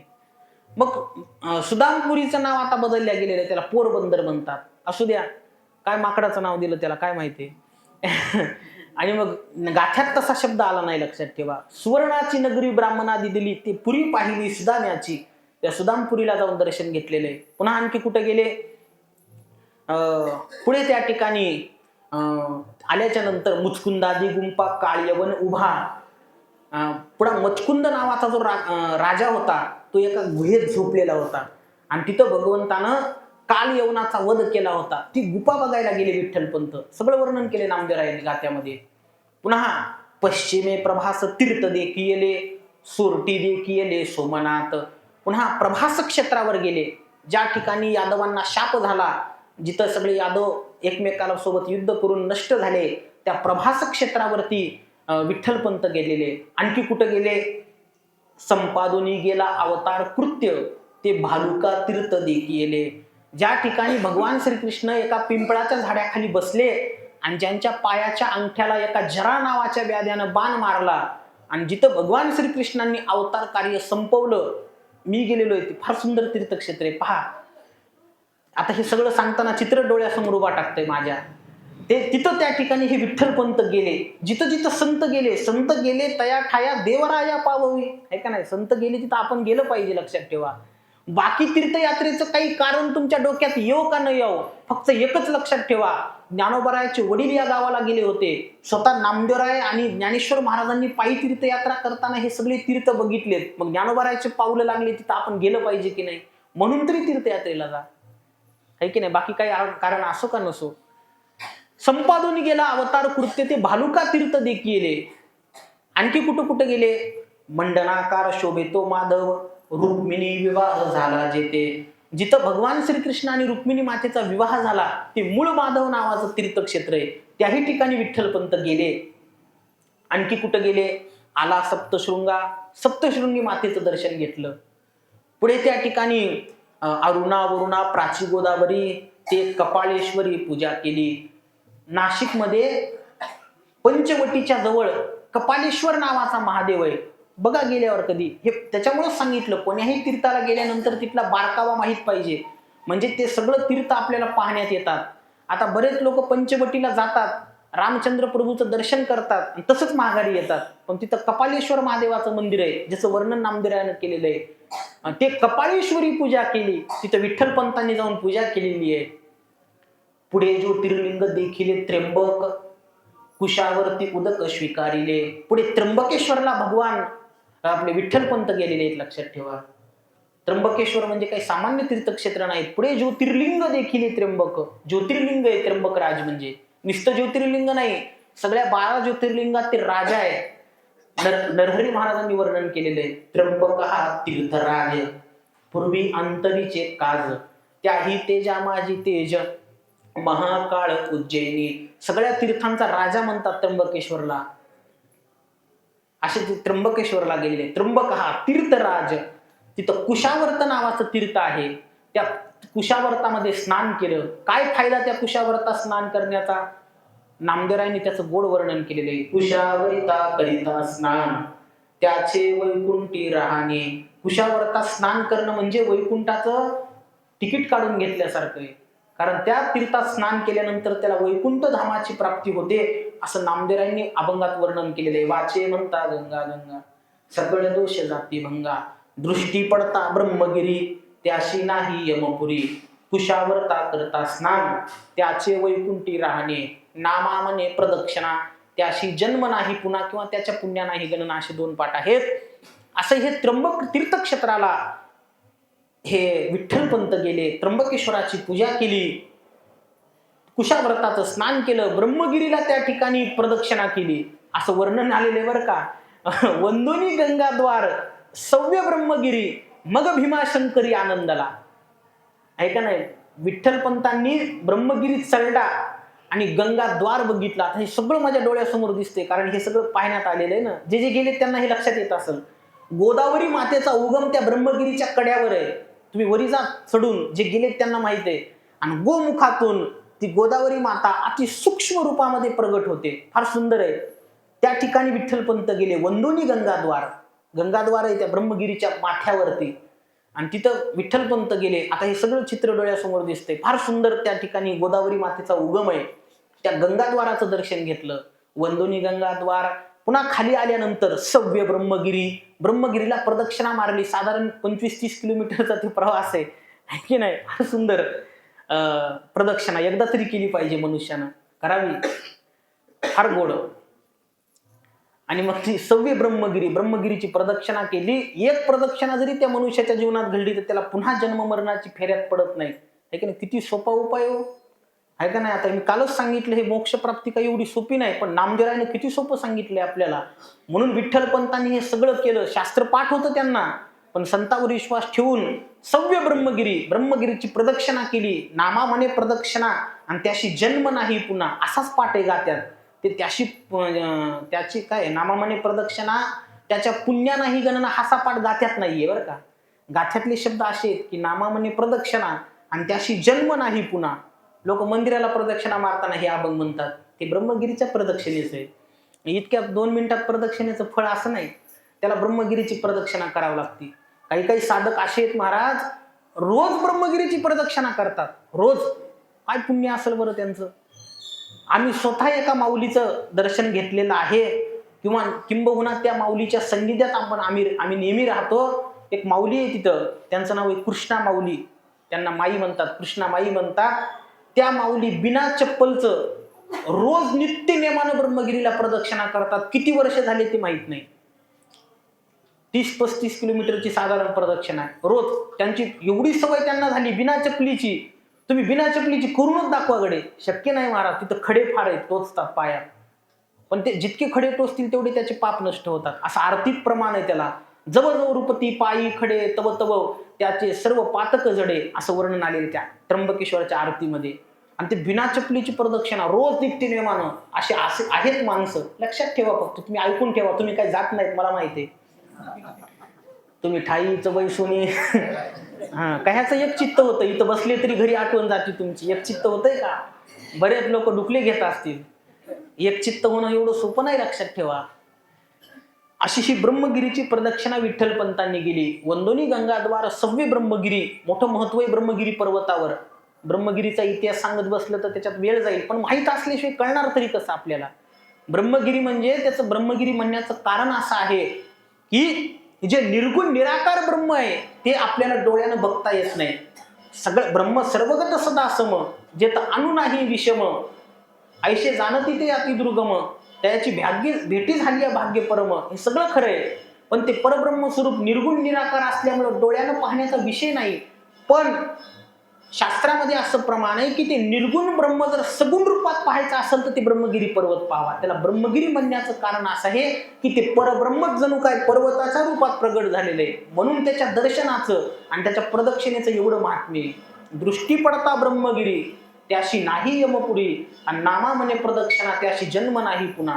कारण परब्रह्माचा साक्षात्कार झाला त्याला जन्ममरण नाही, आणि ते साक्षात परब्रह्म असल्यामुळे त्याला ब्रह्मगिरी म्हणतात. म्हणून त्याची प्रदक्षिणा करणाऱ्याला जन्म नाही. नामा म्हणे प्रदक्षिणा त्याशी जन्म नाही पुन्हा. अशी ब्रह्मगिरीची प्रदक्षिणा विठ्ठलपंतांनी केली. आणि काय आज रोज असते का आजच असते. हा, काल नव्हता म्हणून म्हणलं.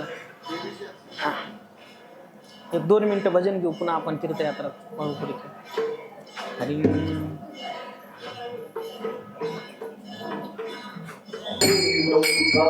ज्ञानदेव तुकाराम, ज्ञानदेव तुकाराम, ज्ञानदेव तुकाराम, ज्ञानदेव तुकाराम, ज्ञानदेव तुकाराम, ज्ञानदेव तुकाराम, ज्ञानदेव तुकाराम, ज्ञानदेव तुकाराम,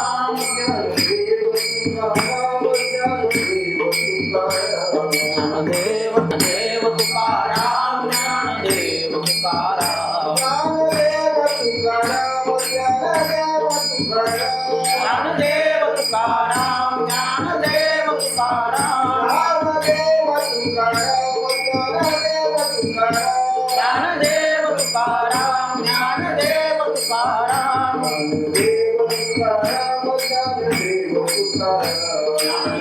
तुकाराम ज्ञानदेव तुकाराम.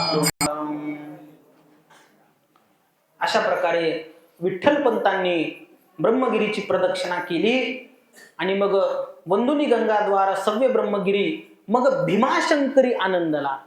पुढे भीमाशंकर या तीर्थक्षेत्राला जावं, तिथल्या ज्योतिर्लिंगांचं दर्शन करावं अशी इच्छा विठ्ठलपंतांच्या अंतःकरणामध्ये जागृत झाली आणि त्र्यंबकेश्वरून भीमाशंकर या तीर्थक्षेत्राला प्रस्थान करते झाले.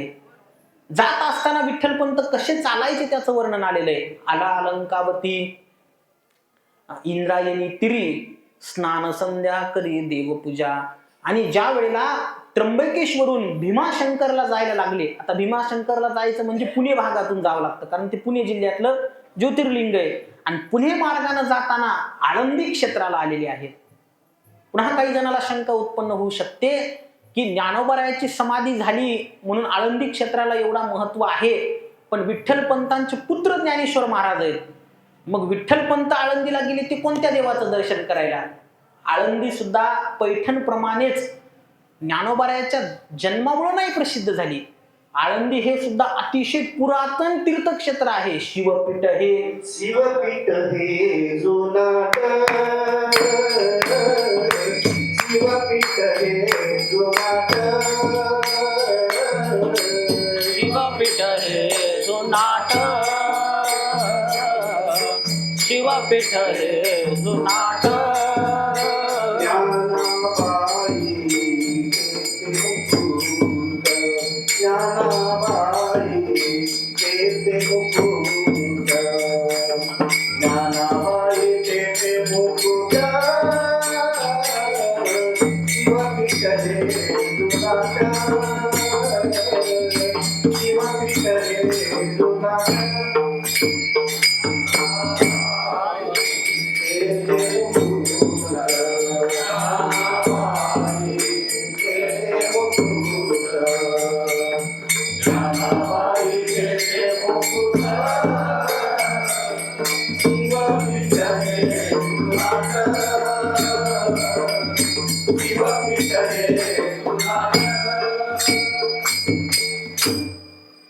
आळंदी हे गाव अतिशय जुनं आहे, लक्षात ठेवा.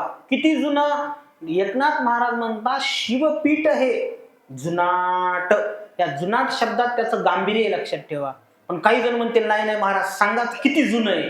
ऐकायचंय का तुम्हाला किती जुनं आहे? ऐका. नामदेवरायाने ती किती जुनं आहे याचं वर्णन केलेलं आहे. नामदेवरायाने असं वर्णन केलेलं आहे, हे स्वतः पांडुरंगानं सांगितलेलं आहे बरं का. हे आळंदी महात्म्य स्वतः पांडुरंग परमात्म्यानं नामदेवरायाचे पुत्र नारायण महाराज, त्यांना 4 पोरं होते की नाही, नारा विटा गोंदा महादा चौघे पुत्र, जन्मले पवित्र त्याचे वंशी. त्यापैकी जे नारा महाराज आहेत, ज्येष्ठ पुत्र नामदेवरायाची, त्या नारा महाराजांनी ज्ञानोबारायाच्या समाधीच्या वेळेला या आळंदीचा इतिहास विचारला होता. नामयाचा पुत्र नारा, तो तुससे विचारा सांगे मज. त्या नामदेवरायाचे पुत्र असणारे नारायण महाराज, त्यांनी भगवान त्या ठिकाणी पांडुरंग परमात्म्याला असं विचारलं होतं, नामयाच्या नारायणी घेतली आळी, या भूमीचे वर्णन सांगा वने वनमाळी. शेना महाराजांचं गात आहेत वर्णने. मग त्या नारायण महाराजांनी असा प्रश्न विचारला की हे आळंदी महात्म्य आम्हाला सांगा. तेव्हा ही आळंदी किती जुनी आहे. मी कशासाठी सांगायलो, माऊलीच्या वडील सुद्धा आळंदी तीर्थक्षेत्राला आले, तोपर्यंत ते वडील राहत नव्हते आळंदीला, त्यांचं जन्मगाव आपेगाव आहे. मग आळंदीचा इतिहास कसा प्रगट झाला? प्रथमतः ज्ञानोबारायांच्या वडिलांचं पहिल्यांदा आळंदीमध्ये आगमन झालं ते आजचा दिवस आहे. म्हणजे हे चरित्र भागानुसार, चरित्र दृष्टीनं तीर्थयात्रा करता करता भीमाशंकरला जात असताना योगायोगानं आळंदी क्षेत्रामध्ये थांबले. ते विठ्ठलपंत पहिल्यांदा आळंदीमध्ये आगमन होण्याचं हे कारण आहे तीर्थयात्रा. हे आळंदी काय आहे, इतकं काय महात्म्य आहे त्याला? तर ते ज्ञानोबाराच्या समाधी प्रकरणाच्या वेळेस स्वतः देवानं आळंदीचा इतिहास सांगितला. बघा आळंदी किती जुनी आहे. मी कशासाठी सांगतो, प्रमाण दिलं म्हणजे ते घ्यावं लागतंय. प्रमाण घेणं देणं म्हणजे काय असं ते बोललेला शब्द खिशात ठेवणं असं नाही. दिलेलं प्रमाण घेणं म्हणजे त्याचा विस्तार करणं.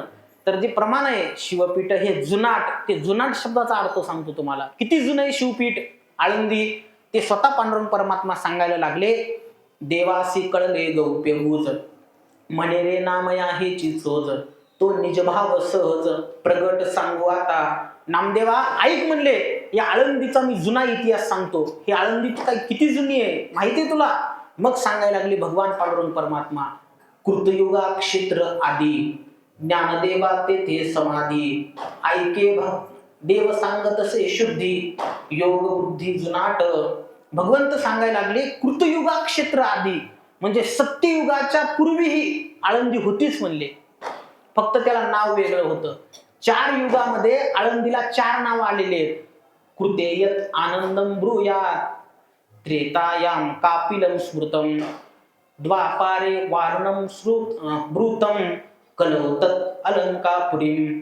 असं सह्याद्री खंडात मी काल म्हणलं नाही का व्यास महर्षींनी जे वर्णन केलेलं आहे तिथं हे सगळं वर्णन आलेलं आहे. कृतयुगात म्हणजे सत्ययुगामध्ये आळंदीला आनंदवन असं नाव होतं.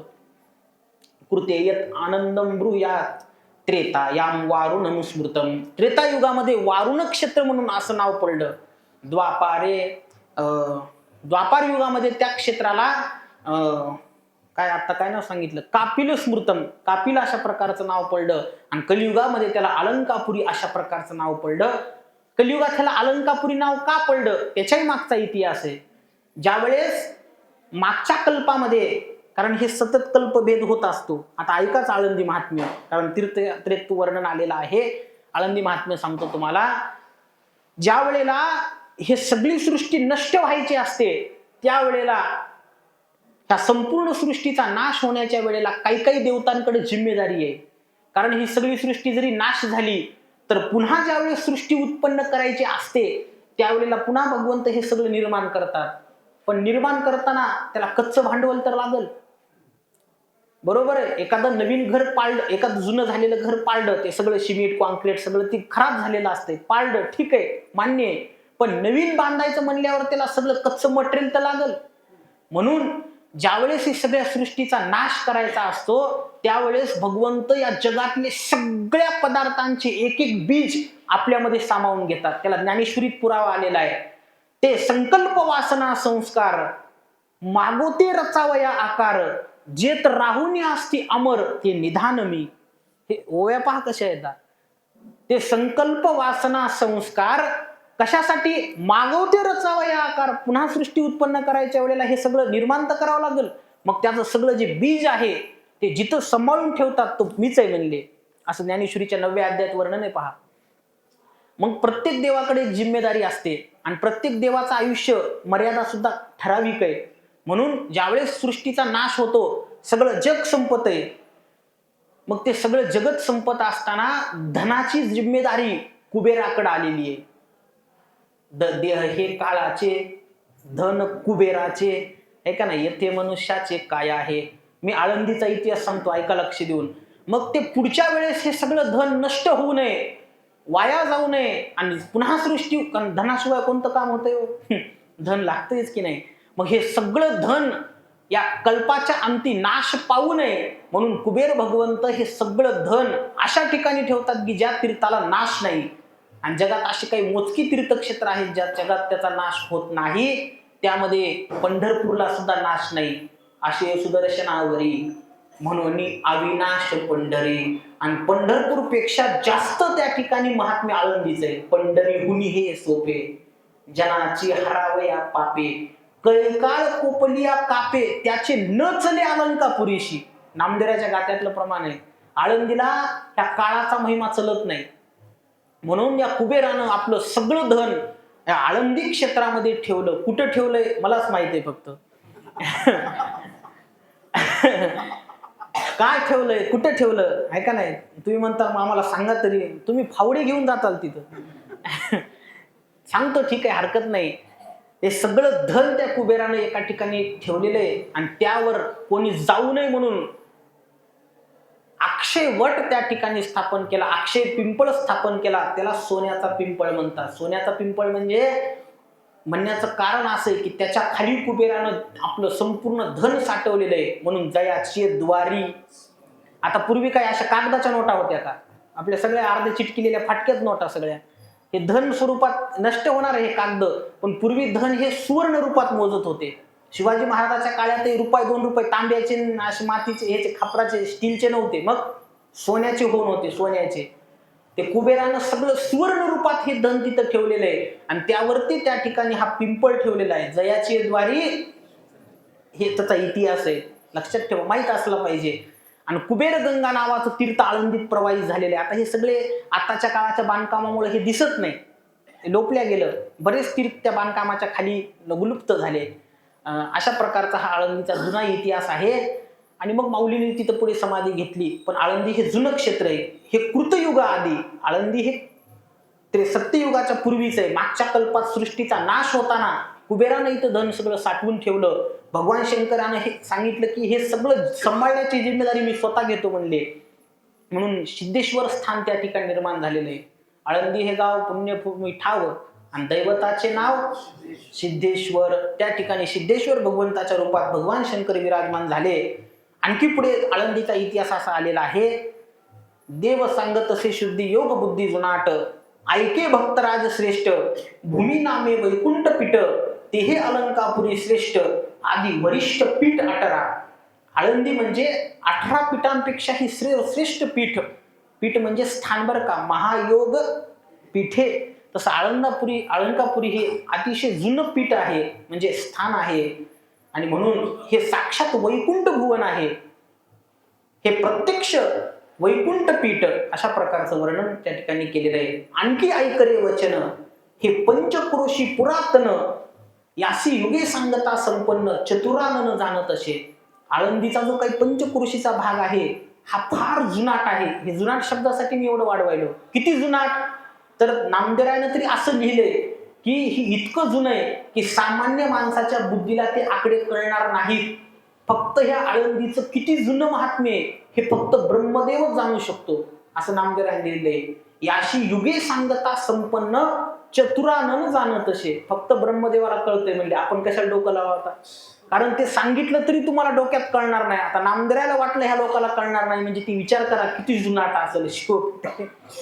म्हणून नामदेवरायानं आकडे सांगितले नाही, हे ब्रह्मदेव फक्त जाणू शकतात. पण तरी काही लोकांनी हट्ट केला नाही, म्हणजे सूक्ष्म फक्त एक आम्हाला कळावं म्हणून काहीतरी आत्ताच्या भाषेत बोलायचं, ते एक हिंट तरी सांगा म्हणले. मग ठीक आहे, पांडुरंगानं सांगितलं किती जुनं आहे सांगतो म्हणले. काही एक किंचित सांगो, जास्त काही तुम्हाला कळणारच नाही असं देव म्हणतात, मी म्हणना झालो, पांडुरंगानं सांगितले. पण थोडक्यात सांगतो म्हणले. काही एक किंचित सांगो, युग संख्या मार्गात रिगो, तरी वैवस्वत हाची मागो, पूर्ण ओळंगो यापासून 7 मन्वंतर आहे. आता लक्ष देऊ नाही का, हे सगळं भागवतातलं वर्णन आहे कालगणनेचं, आहे का नाही. आपल्याला काल निर्णय माहिती आहे, काल गणना कळत नाही.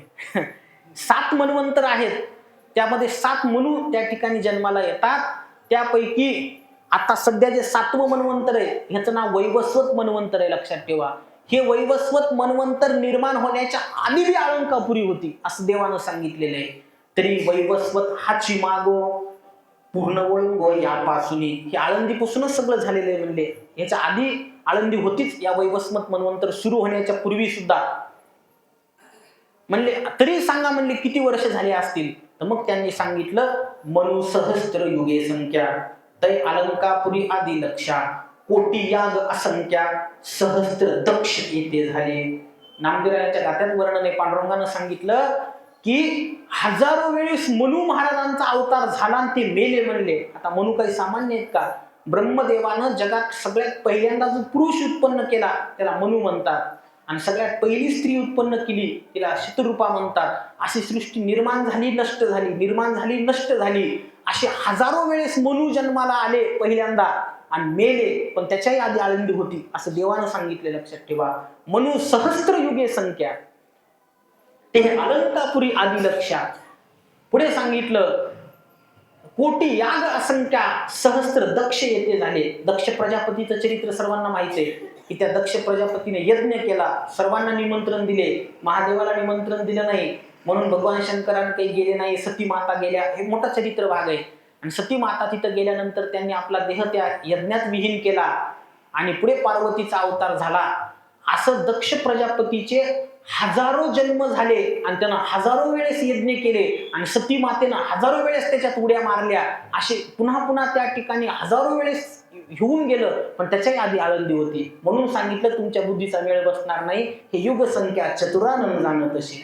मी त्याच्यासाठी त्यानं सांगितलं नामदेवरायानं. पण तुम्हाला हट्ट स्वतः ऐकायचा म्हणून मग देवानं सांगितलं ठीक आहे, काही एक किंचित बोलो, हे थोडक्यात सांगितलं. आता फक्त समजून घ्या. आता हे आकडे कॅल्क्युलेटर टाकायचं झालं तरी कॅल्क्युलेटर बंद पडेल, कारण हे आकडे एवढे जुने आहेत. अशा प्रकारचे आदिक्षेत्र संख्यारहित, ज्या युगाचे संख्या मोजता येत नाही एवढे वर्ष आळंदीला झाले असं पांडुरंग सांगतात. हे क्षेत्र संख्यारहित, ऋषीमुनी तपी सत्य, इथं ऋषीमुनींनी हजारो वेळेस तपश्चर्या केली. 84 सिद्धांचा सिद्ध भेटी मेळा, तो सुख सोहळा काय सांगू. आणि नारद मुनी असे सांगत हेची पुरी पुरातन. नारदाला विचारलं, तुम्ही ब्रह्मदेवाचा मुलगा आहे, तुम्ही सुरुवातीला उत्पन्न झाला होता, तुम्ही तरी सांगा ज्यावेळेस तुम्ही मृत्यूलोकात आलात तेव्हा काय बघितलं. ते म्हणले सगळं नष्ट झालेलं होतं, फक्त आळंदी तेवढी बघितली म्हणले इथं. नारद मुनी हेची सांग्य, हेची पुरी पुरातन, हेच गाव लय जुनं आहे म्हणले. आणखी पुढे सांगितलेलं आहे, नामा मने कैसे दिदले, हे ज्ञानाशी सिद्ध लागले, तेची आम्हाशी जोडले, पूर्ण लागले पियुष. अशा प्रकारे नामदेवाच्या गाथ्यात ही आळंदी महात्म्य आणखी पुढे आणखी विस्तार आलेला आहे त्याचा. आणखी विषय जसा वाढत जाईल तसं मी त्याचं वर्णन करत जाईल. मी कशासाठी सांगितलं, ज्ञानोबारायाचे वडील आळंदीला आले तर बऱ्याच जणाला शंका येऊ शकते, माऊलींची समाधी तिथं काही नव्हती, तर मग माऊलींचे वडील कोणाचं दर्शन करण्यासाठी आले. तसं माऊलीची समाधी होती बरं का, नाही असं नाही. कारण 88 वेळे समाधी निश्चळ आणि पूर्वी तुझे स्थळ वाहना खाली, उठविला आनंदी शिवाचा ढवळा, उघडली शिळा बिवराची. माऊलींनी 108 वेळेला तिथं समाधी घेतलेली आहे. आता तो विस्तार मी समाधी प्रकरणात विस्तारानं सांगेल. म्हणून आळंकापुरी हे जुनाट तीर्थक्षेत्र आहे का नाही, हे प्रमाण दिल्यामुळे एवढं वाढलं बघा तुम्हाला, आहे का नाही. म्हणून धन्यवाद. हे कशासाठी बसलं मी, हे असं प्रमाण दिल्यानंतर एक वक्त्याला ती दिशा भेटते का नाही, पाण्याला जसा योग्य प्रवाह भेटतो तशा प्रकारे हे विस्तार आपण वाढत गेलो. आळंदी इतिहास असा प्रकारचा फार जुना आहे. मी सांगितलं तुम्हाला माऊलीचं चरित्र मी 7 दिवस जेवढं होईल तेवढं विस्तारानं सांगण्याचा प्रयत्न करील. तुम्हाला जितकं घेता येईल तेवढं घ्या. फक्त एकच आहे की तुम्ही म्हणू नका 7व्या दिवशी महाराज हे चरित्रातला हा प्रसंग सांगायचा राहिला. आता कारण एवढं विस्तारपूर्वक चरित्र आणि ते ही वेळेच्या मर्यादेमध्ये आणि विस्तारानं ऐकायचं म्हणल्यानंतर ते काही प्रसंग थोडक्यात घ्यावे लागतात. पण जे अतिप्रसिद्ध प्रसंग असतील ते आपण थोडे धावत्या ओघात घेऊया आणि जे प्रसंग आपण सहसा कधी श्रवणात आले नसतील अशा प्रसंगाचा अतिविस्तार करण्याचा प्रयत्न करू, है की नाही. अशा पद्धतीने हे आळंदी क्षेत्राला विठ्ठलपंत आले. आला अलंकावती कशामुळे आले तर पंढरी क्षेत्रावरून जायचं होतं तीर्थक्षेत्राला, आपलं भीमाशंकरला जायचं होतं. त्र्यंबकेश्वरून भीमाशंकरला जायचं होतं आणि भीमाशंकर हे पुणे जिल्ह्यात आणि आळंदी सुद्धा पुणे जिल्ह्यात असल्यामुळं ते मार्गामध्ये आळंदी गाव लागलं आणि तिथं भगवान शंकराचं दर्शन करण्यासाठी विठ्ठलपंत त्या ठिकाणी आले. आल्यानंतर आला अलंकावती इंद्रायणी तिरी, स्नान संध्या करी देवपूजा. इंद्रायणी मातेचं स्नान केलं. इंद्रायणी मातेच्या स्नानाचा मोठा महिमा आलेला आहे. इंद्रायणी मातेचं स्नान केल्यानंतर काय फायदा तर शेना महाराजांनी इंद्रायणी महात्म्य सांगितलेले, वाचलं पाहिजे गड्या. मी सांगितलं तुम्हाला की सगळ्या संतांचे अभंग वाचल्याशिवाय ते आपल्याला कळणार नाही. शेना महाराजांनी इंद्रायणी नदीचं महात्म्य सांगत असताना असं म्हटलेलं आहे, स्नान करता इंद्रायणी मुक्ती लागती चरणी. जो स्नान करील इंद्रायणी मातेचं मोक्ष त्याच्या पाया पडायला येईल असं वर्णन केलेलं आहे. आणखी काय महात्म्य, इंद्रायणी स्नान करती प्रदक्षिणा तुटती यातना सकळ त्याच्या. इंद्रायणी मातेचं स्नान करून जो नगर प्रदक्षिणा करील तुटती यातना सकळ त्याच्या. आता आम्ही आळंदी 4 वर्ष शिकायला होतो, हाच आमचा नित्यनेम. रोज माऊलीचं दर्शन करायचं आणि नगर प्रदक्षिणा करायची. ह्याचं महात्म्य इथं आलेलं आहे. प्रदक्षिणा जर झाली तर इंद्रायणी स्नान करते प्रदक्षिणा तुटती यातना सकळ त्याच्या, असं इंद्रायणी मातेचं महात्म्य लक्षात ठेवा. आणखी भरपूर महात्म्य इंद्रायणी मातेचं. काय महात्म्य, प्रत्यक्ष प्रचित लोचने आस्थी विरती जीवनी. जगातली एकमेव नदी इंद्रायणी माता अशी आहे की ज्या नदीमध्ये हाडं विरघळतात. तुम्ही गंगेत हाडं जर टाकलं मनुष्याचं तर ते पावन करील त्या मनुष्याच्या जीवनाला, परंतु ते हाड संपूर्णपणे पाण्यात विरघळत नाही. बरेच लोक स्नान करताना मग ते आपल्याच अंगाला लागत आहेत. पण इंद्रायणी मातेचा हा विशेष आहे की प्रत्यक्ष प्रचित लोचनी डोळ्यानं पाहू शकता. अस्थि विरती जीवनी, अस्थिचं पाणी होतं त्या नदीमध्ये, चोखोबारायाचा अभंग आहे. आणि दुसरं प्रमाण नामदेवरायाचं आहे, अस्थि नासती उदकी, असं एक प्रमाण आलेले नामदेवरायाच्या गात्यात.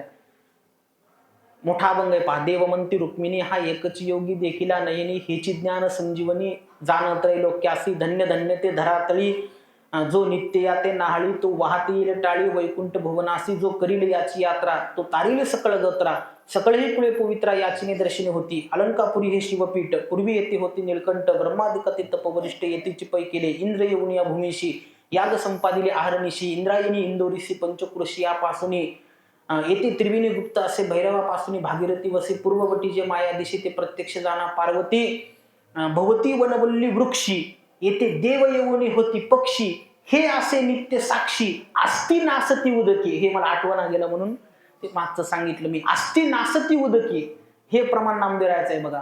त्याच्यात अस्थिचा नाश होतो म्हणजे पूर्णतः विरघळून जातो. अस्थि विरघळतात या शब्दाचा अर्थ असा आहे की एखाद्या मनुष्याचे कशाही प्रकारचे जरी दुस्तर कर्म असतील तर पूर्णतः त्या कर्मासहित त्याचा सगळा नाश होतो. कर्म नष्ट झाल्यावर पुन्हा कशाला जन्म घ्यायची गरज आहे. म्हणून इंद्रायणी स्नान आहे की नाही, किंवा स्नान करता इंद्रायणी मुक्ती लागती चरणी. इंद्रायणी मातेचा काही महिमा सामान्य नाही. चंद्रभागा आणि इंद्रायणीची बरोबरी ब्रह्मांडात कोणतं तीर्थ करू शकत नाही. असं अलौकिक तीर्थ आहे, लक्षात ठेवा. फार जुनं. आता हे त्याला इंद्रायणी नाव का पडलं याचाही इतिहास आहे. इंद्रायणी मातेचं नाव इंद्रायणी पडण्याचं कारण असं आहे की पार्वती माता आणि भगवान शंकर एकांतात बसलेले असताना इंद्रानं पार्वती मातेचा अपमान केला किंवा पार्वती मातेकडे कुदृष्टीनं बघितलं आणि त्यावर कुपित होऊन पार्वती मातेनं तू स्त्री रूपात प्रवाहित होशील असा शाप दिला. त्याच इंद्राच्या शरीराचं जे पाणी झालं ते इंद्रायणी म्हणून जगात प्रसिद्ध आहे. आणि चंद्रभागा हे चंद्राच्या तपश्चर्येमुळे त्या तीर्थाला नाव पडलेलं आहे.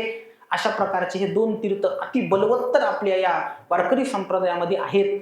अशा जसं चंद्रभागा मातेचं महात्म्य आहे की अवघीच तीर्थे घडती एक वेळा, चंद्रभागा डोळा देखलिया, तसं इंद्रायणीचं सुद्धा महात्म्य भरपूर आहे. कशासाठी सांगितलं? विठ्ठल पंतांनी त्या इंद्रायणीचं स्नान केलं असं वर्णन आहे. हे का नाही, आलं ना अलंकापुरी इंद्रायणी तिरी स्नान संध्या करी देवपूजा. मी याच्यासाठी सांगितलं तुम्हाला. स्नान केलं, संध्या केली आणि देवपूजा केली. देवपूजा म्हणजे सिद्धेश्वराची पूजा केली, कारण तिथलं दैवत म्हणजे सिद्धेश्वर त्या ठिकाणी भगवान आहेत.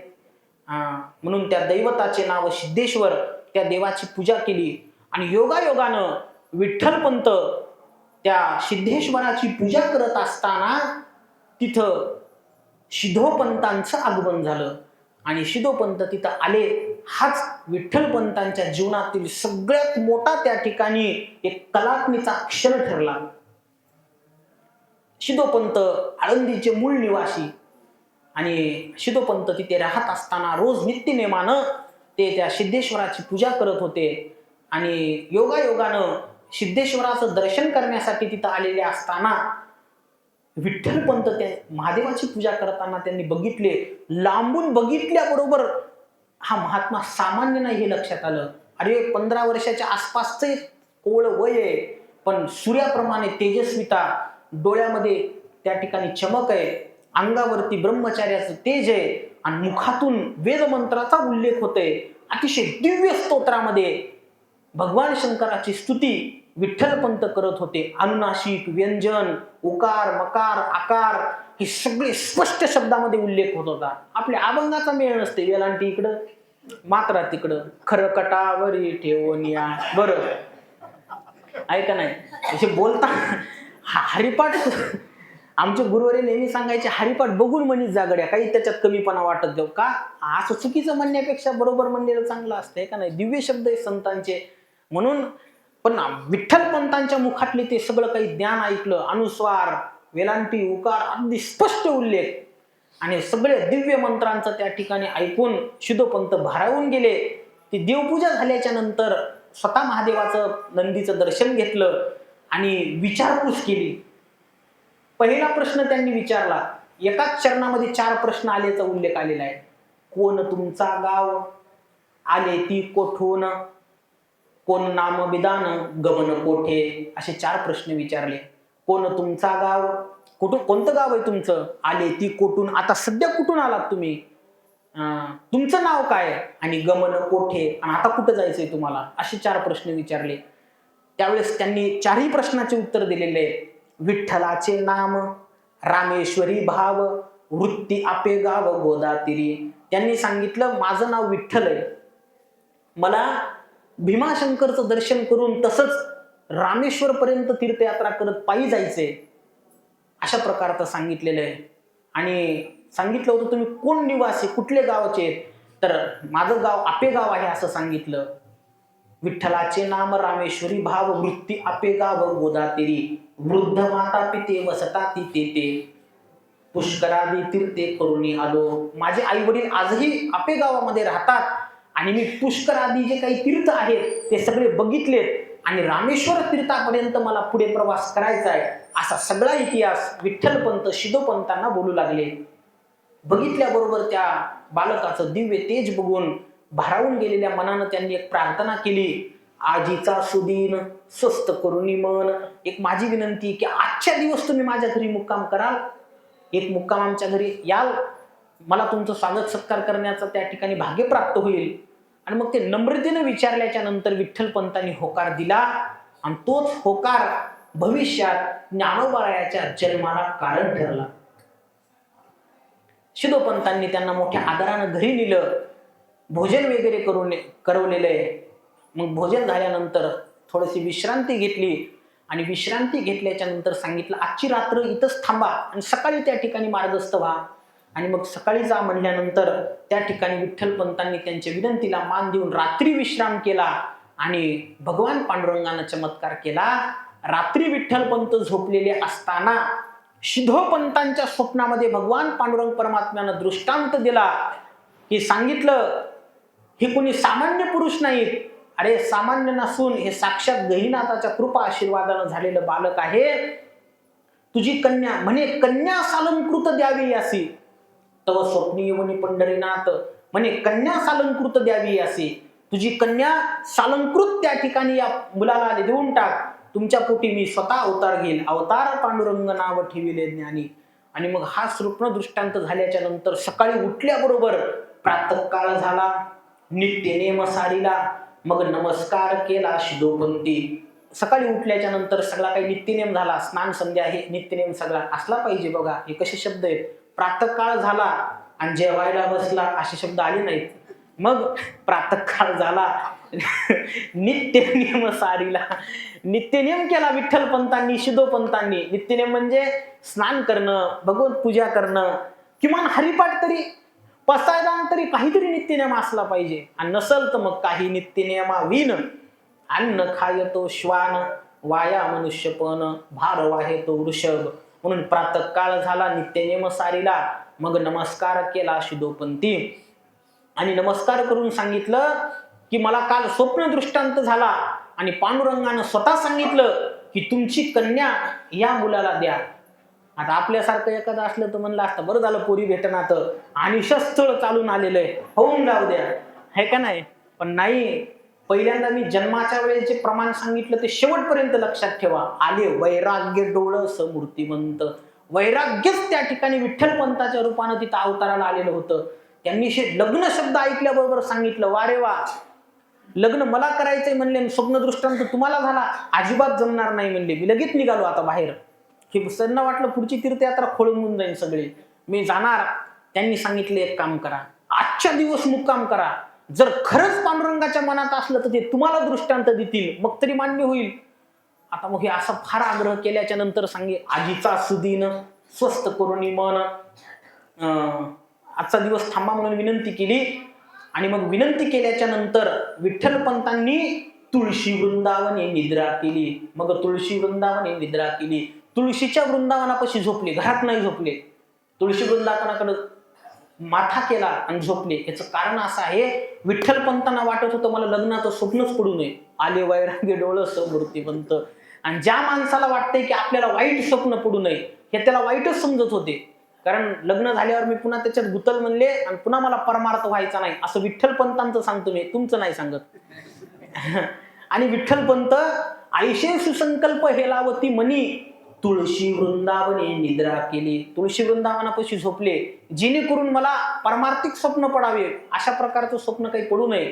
पण महाराज नामामध्ये होते विठोबाच्या मनी, देवाच्या मनात होतच ते. आणि बरोबर संध्याकाळी मध्यरात्रीच्या वेळेला भगवंत स्वतः प्रगट झाले विठ्ठलपंतांच्या स्वप्नामध्ये आणि सांगितलं, अरे विठ्ठला, भक्ती आणि ज्ञान वैराग्य आवडी वसती उघडी तुझ्या अंगी, मूर्तिमंत चारी जन्म इच्या उदरी, म्हणून स्वीकारी आज्ञा माझी. अरे भक्ती ज्ञान वैराग्य तुझ्या अंगामध्ये वसलेलं आहे आणि हे सगळं भक्ती ज्ञान वैराग्य मूर्तिमंत रूपानं प्रगट होणार आहे ह्या बाईच्या पोटामध्ये, ह्या मुलीच्या पोटातून. म्हणून तू हिचा स्वीकार कर अशी माझी तुला आज्ञा आहे. भक्ती म्हणजे सोपान देव, ज्ञान म्हणजे माऊली ज्ञानोबा आहे आणि वैराग्य म्हणजे निवृत्तीनाथ महाराज आहे. म्हणून भक्ती ज्ञान वैराग्य वस्ती भक्ती ज्ञान वैराग्य आवडी वस्ती उघडी तुझ्या अंगी, मूर्तिमंत चारी जन्मईच्या उदरी, म्हणून स्वीकारी आज्ञा माझी, असा आदेश दिला. आणि मग प्रातःकाळ झाल्याच्या नंतर विठ्ठले उठून स्वप्न सांगितले, हरुषे वंदिले शिदोपंती. विठ्ठलपंतांनी उठून हे स्वप्न सांगितलं. हा 19 चरणाचा अभंग आहे, जवळजवळ एकाच चरणात लग्न लागले. वाचा कधी नामदेवरायचा गाथा, फार सुंदर आहे. उठून विठ्ठले स्वप्न सांगितले, हरुषे वंदिले शिदोपंती. आणि शिदोपंताला तर आधीच आनंद होता, वा म्हणले मी खरं बोललो होतो की नाही. आणि मग आनंद झाल्याच्या नंतर पण लगेच लग्न लावून दिलं नाही. किती त्या काळची मर्यादा बघा कशी आहे. स्वतः पांडुरंगानं सांगितलं या मुलीसोबत लग्न कर, मग आता काही अडचण आहे का लग्न करण्यामध्ये. पण तरी सुद्धा पाचारुणी जोशी घटी पकारत पाहिला, गुण उतरला 36. तरी त्या दोघांची जन्मपत्रिका बघितली, योग असा लागला 36ला 36 गुण जुळून आले. कारण देवाचीच आदेश होता. प्राचारुणी जोशी घटिकार्थ पाहिला, गुण उतरला 36. आता लोक घट पाहत नाहीत, पुन्हा म्हणते तर महाराज काय करावं, ते सुनाचा मेळच बसना झाला. म्हणले तुम्ही काही मेळच बसू दिलं नाही सुरुवातीला कवाई, ऐका नाही. त्याच्यामुळं अशा प्रकारचा ग्रंथातले शब्द आहेत. आता ही लोक मानायला तयार नाहीत. मग संकट आल्यानंतर म्हणतात आता काय करावं, काही मेळ बसना झालाय, आता कायचाच मेळ बसत नाही. असंच आहे. मग हे शास्त्र असं वचन सांगतंय, हे का नाही. म्हणून त्या दोघांची जन्मपत्रिका बघण्यात आली. आता देवाना आदेश दिला तरी पाहिली. गात्यातले शब्द आहेत, पाचारुणी जोशी घटिकार्थ पाहिला, गुण उतरला 36. आणि मग मिळवणी ब्राह्मण, सगळे ब्राह्मण मंडळी बोलवली, विधियुक्त लग्न करायचं होतं, आहे का नाही. मिळवणी ब्राह्मण निर्विघ्न पूजन केले आधी. निर्विघ्न पूजन केलं म्हणजे गणपती घरामध्ये काढला, कारण विघ्नहर्ता गणेश आहे. लग्न करायचं म्हणजे पुढचे कामं करण्याआधी सगळ्यात पहिले भिंतीवर गणपती काढतात, कारण त्या गणपतीच्या आशीर्वादानं लग्नात कोणतं विघ्न येऊ नये. हे सगळे विधी केले शिदोपंतानं, सगळं वर्णन आलंय नामदेवाच्या गाथ्यामध्ये. निर्विघ्न पूजन केले आधी. आणि मग सगळं पूजा झाली, सगळ्या प्रकारचे काही असणारे विधी झाले.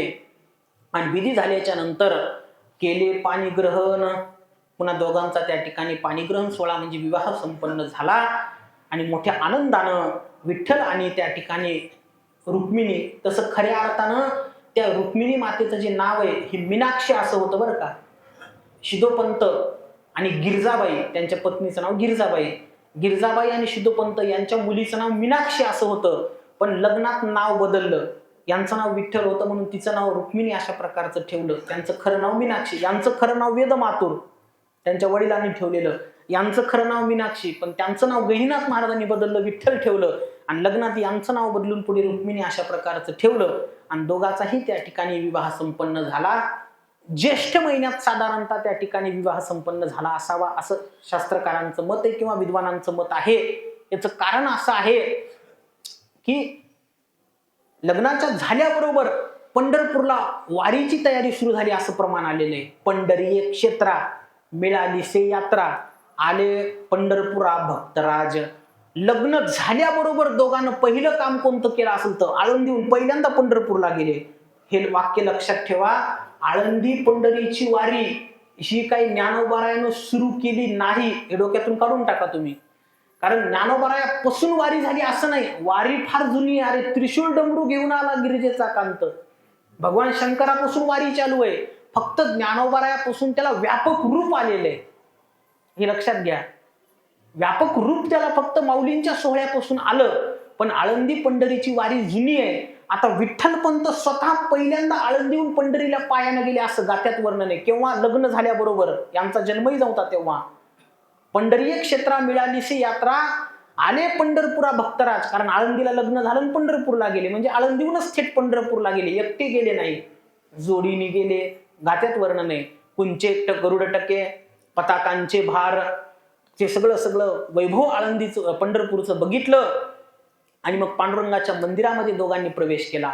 रावळा भीतरी प्रवेशली दोघे, देखियले उभे पांडुरंग. स्वतः त्या ठिकाणी पांडुरंग परमात्म्याला तिथं डोळे भरून बघितलं आणि दोघांनी पांडुरंगाचं दर्शन घेतलेले. रावळा भीतरी प्रवेशली दोघे, देखियले उभे पांडुरंग. आणि दोघांनी मिळून पांडुरंगाचं जोडीनं दर्शन घेतलं. बघा, लग्न झाल्यानंतर तिकडं ह्याला जातात लोक, खंडाळ्याला, तिकडं त्या कुठं, हा उटीला. बाबाला बरं माहिती आहे ते सगळं. असू दे, असं ऐका नाही. पण विठ्ठल पंढरीवर विठ्ठलपंत मात्र लग्न झाल्याबरोबर पंढरी क्षेत्राला गेले असं गाथ्यात वर्णन आलेलं आहे. पंढरी क्षेत्रा मिळालीसी यात्रा आले पंढरपुरा भक्तराज, रावळा भीतरी प्रवेशली दोघे, देखी येले उभे पांडुरंग. आणि मग दोघांनी पांडुरंगाचं दर्शन घेतलं आणि परत आळंदी क्षेत्राला आले. आळंदी क्षेत्राला आल्याच्या नंतर विठ्ठलपंतांच्या मनात एक खंत होती. काय खंत होती? अरे, मी भीमाशंकरच्या दर्शनाला निघालो असताना फक्त दर्शन घ्यावं सिद्धेश्वराचं म्हणून इथं थांबलो, तर पार लग्न झालं, वारीच झाली म्हणले जोडीनं. मग आता ही पुढची तीर्थयात्रा तशीच राहिली, रामेश्वरची तीर्थयात्रा तशीच राहिली, असं मनामध्ये खंत निर्माण झाली. आणि मग सिद्धोपंतांच्या ती गोष्ट लक्षात आली आणि सिद्धोपंतांनी विचारलं, का हो, तुम्ही विवाह झाला परंतु उदासीन दिसता. मग त्यावेळेस सिद्धोपंतांना सांगितलं की मी तीर्थयात्रेला निघालतो, पण हे सगळा प्रकार अशा प्रकारे पांडुरंगानं कृपा आशीर्वाद दिला म्हणून मी लग्न केलं, पण माझी तीर्थयात्रेला जाण्याची इच्छा काही नष्ट होत नाही आणि आपली तीर्थयात्रेला जाण्याचीच इच्छा होत नाही. एवढाच फरक आहे फक्त विठ्ठलपंताचा आणि आपला, बाकीचं काही नाही, सारखंच आहे सगळं.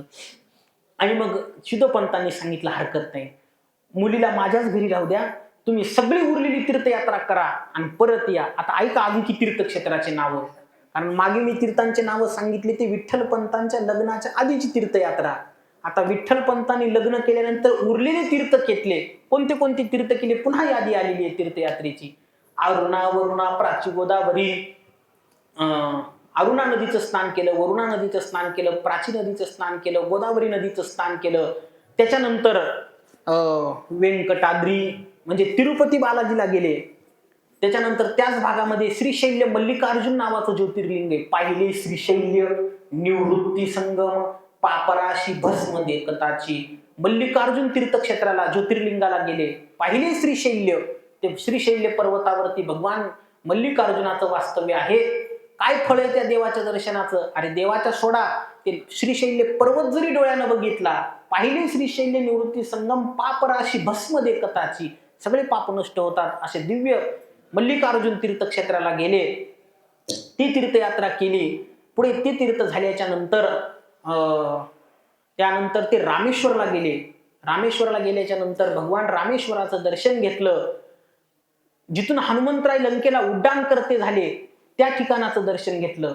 जानकी शुद्धी करावया गेला, हनुमंत उडाला जेतुनिया.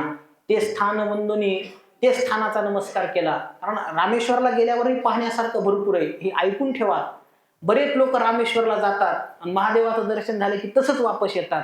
आणि भरपूर पाहण्यासारखं आहे. राम सेतू पाहण्यासारखा आहे. तिथंच बघायला भेटते मोठमोठे दगड कसे पाण्यात तरंगले. विज्ञानही जिथं त्या ठिकाणी मात खातं, अशा प्रकारचा तो दिव्य अनुभव आहे. दगड सुद्धा पाण्यामध्ये जिथं तरतात अशा प्रकारचं रामसेतूचं स्थान आहे, धनुष्कोडीचं स्थान आहे. त्यानंतर रामेश्वर भगवंताचं ज्योतिर्लिंगाचं दर्शन आहे. त्यानंतर आणखी एक महादेवाचं मंदिर आहे तिथं. ते 2 महादेवाचं दर्शन घेतलं तरच खरं फळ प्राप्त होते. कारण ते मोठा इतिहास आहे रामेश्वरचा सुद्धा.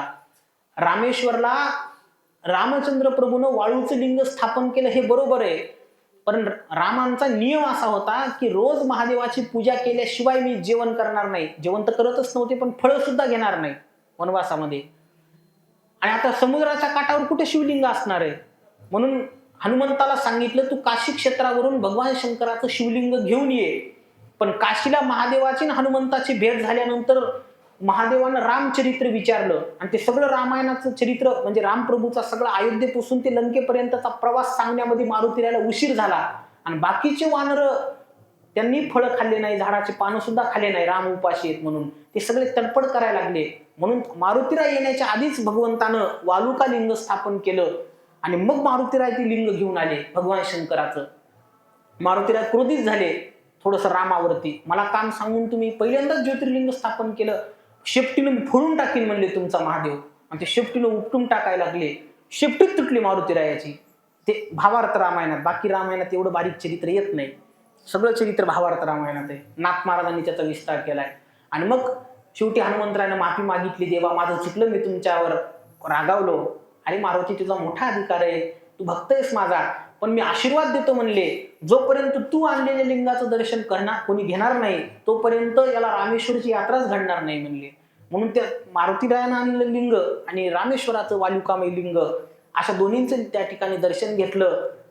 पहिल्यांदा मारुतीराय लंकेत जिथून उडून पर्वताहून गेले तिथं मारुतीरायाच्या पदस्पर्शाचं चिन्ह आहे, तिथलं दर्शन घेतलं. गात्यात वर्णन आहे सगळं. जानकी शुद्धी करावया गेला, हनुमंत उडाला जेतुनिया, त्याही स्थानाचं दर्शन घेतलं.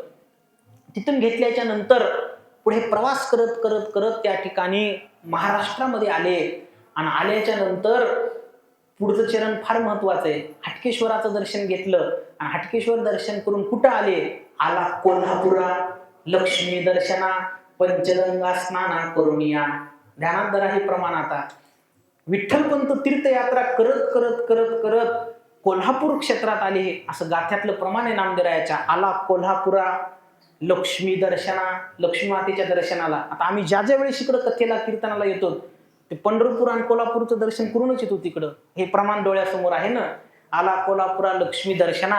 आल्यावर त्यांनी काय केलं, पंचगंगा स्नान करून या. पंचगंगा नदी आहे ना कोल्हापूरला, त्या पंचगंगेचं स्नान केलं, लक्ष्मी मातेचं दर्शन घेतलं. आला कोल्हापुरा लक्ष्मी दर्शना पंचगंगे स्नाना करून या. प्रीतिता संगम देखील करा टके, थोर झाला सुखी अंतरीच. कृष्णेची असताना कृतकृत्य झाला, माहुली देखील संगम डोळा. पुढे कृष्णा नदीच्या स्नानाला गेले. अशा प्रकारची तीर्थयात्रा करून मग अलंकावती निज स्थान प्रवेशले आणि सगळी तीर्थयात्रा करून विठ्ठलपंत परत त्या ठिकाणी आळंदी क्षेत्राला वापस आले. आणि वापस आल्याच्या नंतर शिदोपंत आणि विठ्ठलपंत या दोघांची पुन्हा भेट झाली. पुन्हा रुक्मिणी माता आणि विठ्ठलपंत त्या ठिकाणी ते एकत्रित राहायला लागले. पण आता त्यांच्या मनात पुन्हा एक दुसरी खंत होती. का, अरे घरून निघालो होतो आई वडिलांना नमस्कार करून, विठ्ठले वंदोनी माता पिता दोन्ही, संग तीर्थाटनी मुहूर्त केला, पण हे सगळं तीर्थयात्रा करताना मध्ये लग्न झालं तेही आई वडिलांना माहित नाही. उरलेली तीर्थयात्रा झाली पण आई वडिलांची अजून भेट झाली नाही. आणि मोबाईल नव्हता त्या काळात, आहे की नाही, कुठे काही नाही समाचार कळायला. म्हणून विठ्ठला अंतरी माता पिता पाहावी, आज्ञा म्हणे द्यावी शिदोपंता. विठ्ठलपंतांच्या अंतःकरणामध्ये खरंच ज्ञानोबाची कृपा याला म्हणतात. मला नामदेवरायाचा गाथा घरून आणायचं लक्षात नाही आणि हे गाथा द्यायला त्याच्यात आधी प्रकरण नाही. ती देवाला परीक्षेत बघायची असेल, हे अभंग वाचून मी जवळजवळ आता 1-2 वर्ष झाले, पण इथं बसल्यानंतर ते सगळे अभंग आठवायची खरंच माऊलीची कृपा आहे बरं का. आता 1-2 वर्ष झालं ते रिव्हिजनाचा काही संबंध आला नाही, पण ज्ञानोबाची याला कृपा म्हणतात गड्या. ऐन वेळेला ते अभंग वाच, कारण मोठमोठे अभंग आहेत महाराज. असं तुम्ही इरी इथून उतरल्यावर मला आता नाही आठवायचे सगळे अभंग, पण खरंच माऊलीची कृपा आहे. ते सगळं वर्णन नामदेवराच्या गाथ्यात आलेलं आहे. आदी प्रकरण म्हणतात त्याला, खरंच वाचण्यासारखं आहे. आता हे जो नवीन गाथ्यात तो प्रकरण आलं नाही, ह्याच्यात फक्त तीर्थावळी समाधी आलेली आहे, पण आदी प्रकरण ते जुन्या गाथ्यात आलेले आहे, जुन्या गाथ्यात. असो, आणि मग विठ्ठला अंतरी माता पिता पाहावी, आज्ञा म्हणे द्यावी शिदोपंता. आणि मग शिदोपंतांना सांगितलं की माझ्या मात्या पित्याला मला भेटायचंय म्हणले. मी सगळी तीर्थयात्रा केली, मध्ये विवाह झाला, पण आई वडिलांना माहित नाही, त्यांची आज्ञा न घेता मी विवाह केला, मला त्याच्याबद्दल खंत वाटते. हे विठ्ठलपंताचे शब्द आहेत, मी आताच सांगणार नाही. आणि मग विठ्ठलपंतांनी सांगितलं मला आई वडिलांचं दर्शन करायला जायचंय. शिदोपंतांना सांगितलं हरकत नाही, आम्ही तरी कुठं तुमच्या आई वडिलांना बघितलंय म्हणले, व्याही भेट कुठं राहून गेली आमची सुद्धा, आम्ही सुद्धा येतो म्हणले मुलीची पाठवणूक करायला. आणि मग शिदोपंत, त्यांची पत्नी गिरजा माता, विठ्ठलपंत आणि रुक्मिणी माता, अशा प्रकारे हे 4 जण मजल दर मजल करत आळंदी क्षेत्रावरून आपेगावला आले आणि हे सगळा घडलेला प्रसंग शिधोपंतांनी सांगितला, विठ्ठलपंतांनी नाही. कारण आई वडिलांना उद्धटपणे काय सांगावं, मी तीर्थयात्रेला गेलो आणि तिकडंच लग्न केलं, तुम्हाला सांगितलं नाही. विठ्ठलपंत थोडंसं खंतित होते, म्हणून शिधोपंतांनी सांगितलं.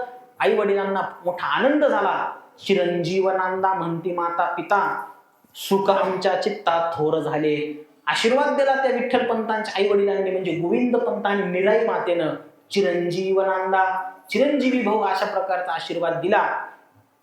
चिरंजीवनांदा म्हणती माता पिता, सुख आमच्या चित्तात थोर झाले. आणि मग वस्त्रे अलंकार शिधोपंती अर्पिले. नमस्कार काय चरणवंदिले शिधोपंती. सोबत त्यांनी काही हुंडा द्यायचा राहिला होता, ती पद्धत आहे सालंकृत कन्यादान पृथ्वीदानाच्या समान. पण ते लग्न फार घाईमध्ये झाले असल्यामुळं विधिवत लग्न झालं, पण थोडं धावपळीत झालं. म्हणून मुलीला काही त्या ठिकाणी आनंद द्यावं म्हणून वस्त्रे अलंकार शिधोपंती दिदले. काही वस्त्र नवीन, काही अलंकार, हे सगळे त्यांनी आपेगावला घेऊन गेल्यानंतर तिथं दिले. आणि परत आपल्या रुक्मिणी आणि विठ्ठलाची तिथं पाठवणूक करून दोघच जण परत त्या ठिकाणी आळंदी क्षेत्राला आले. अशा प्रकारे विठ्ठलपंतांच्या या तीर्थयात्रेचं, विवाहाचं आणि उरलेल्या तीर्थयात्रेचं चरित्र आणि परत त्या ठिकाणी सिद्ध आपल्या आपेगावला आगमन, इथपर्यंत चरित्र आपण आज पाहिलेलं आहे. पण आपला टाईम 9 वाजल्यामुळं मला वाटलं होतं आज कदाचित माऊलीच्या जन्मापर्यंत चरित्र होईल, परंतु ते घड्याळही मला वाटते डबलच्या स्पीडनं पळत असेल. असो, हे 2 तास म्हणजे मला 2 मिनिटं झाल्यासारखे वाटले. हरकत नाही, आनंद आहे. परंतु पुढचा जो काही चरित्र भाग आहे, अति गोड चरित्र भाग आहे. उद्याच्याला आपल्याला ज्ञानोबाराय, निवृत्तीनाथ महाराज, सोपानदेव, मुक्ताबाई यांच्या जन्माचं चरित्र पाहायचंय. हे सगळं काही असणारं दिव्य आख्यान, विठ्ठलपंतांचा संन्यास ग्रहण, हे सगळं 50 संन्यासातून कसे गृहस्थी आश्रम झाला, काय त्यांना हालापेष्टा झाल्या, या चौघांचा जन्म कसा झाला, हे जे काही दिव्य चरित्र आहे ते सगळं आपल्याला उद्याच्या त्या ठिकाणी दिवशी ऐकायचं आहे. आजची झालेली सेवा विश्वमाऊली ज्ञानोबाराय, नामदेवराय, संत जनाबाई महाराज आदी करून सगळं संतांच्या चरणी, पांडुरंगाच्या चरणी, भगवान शंकराच्या चरणी अर्पण करून या ठिकाणी सेवेला पूर्णविराम. विठ्ठल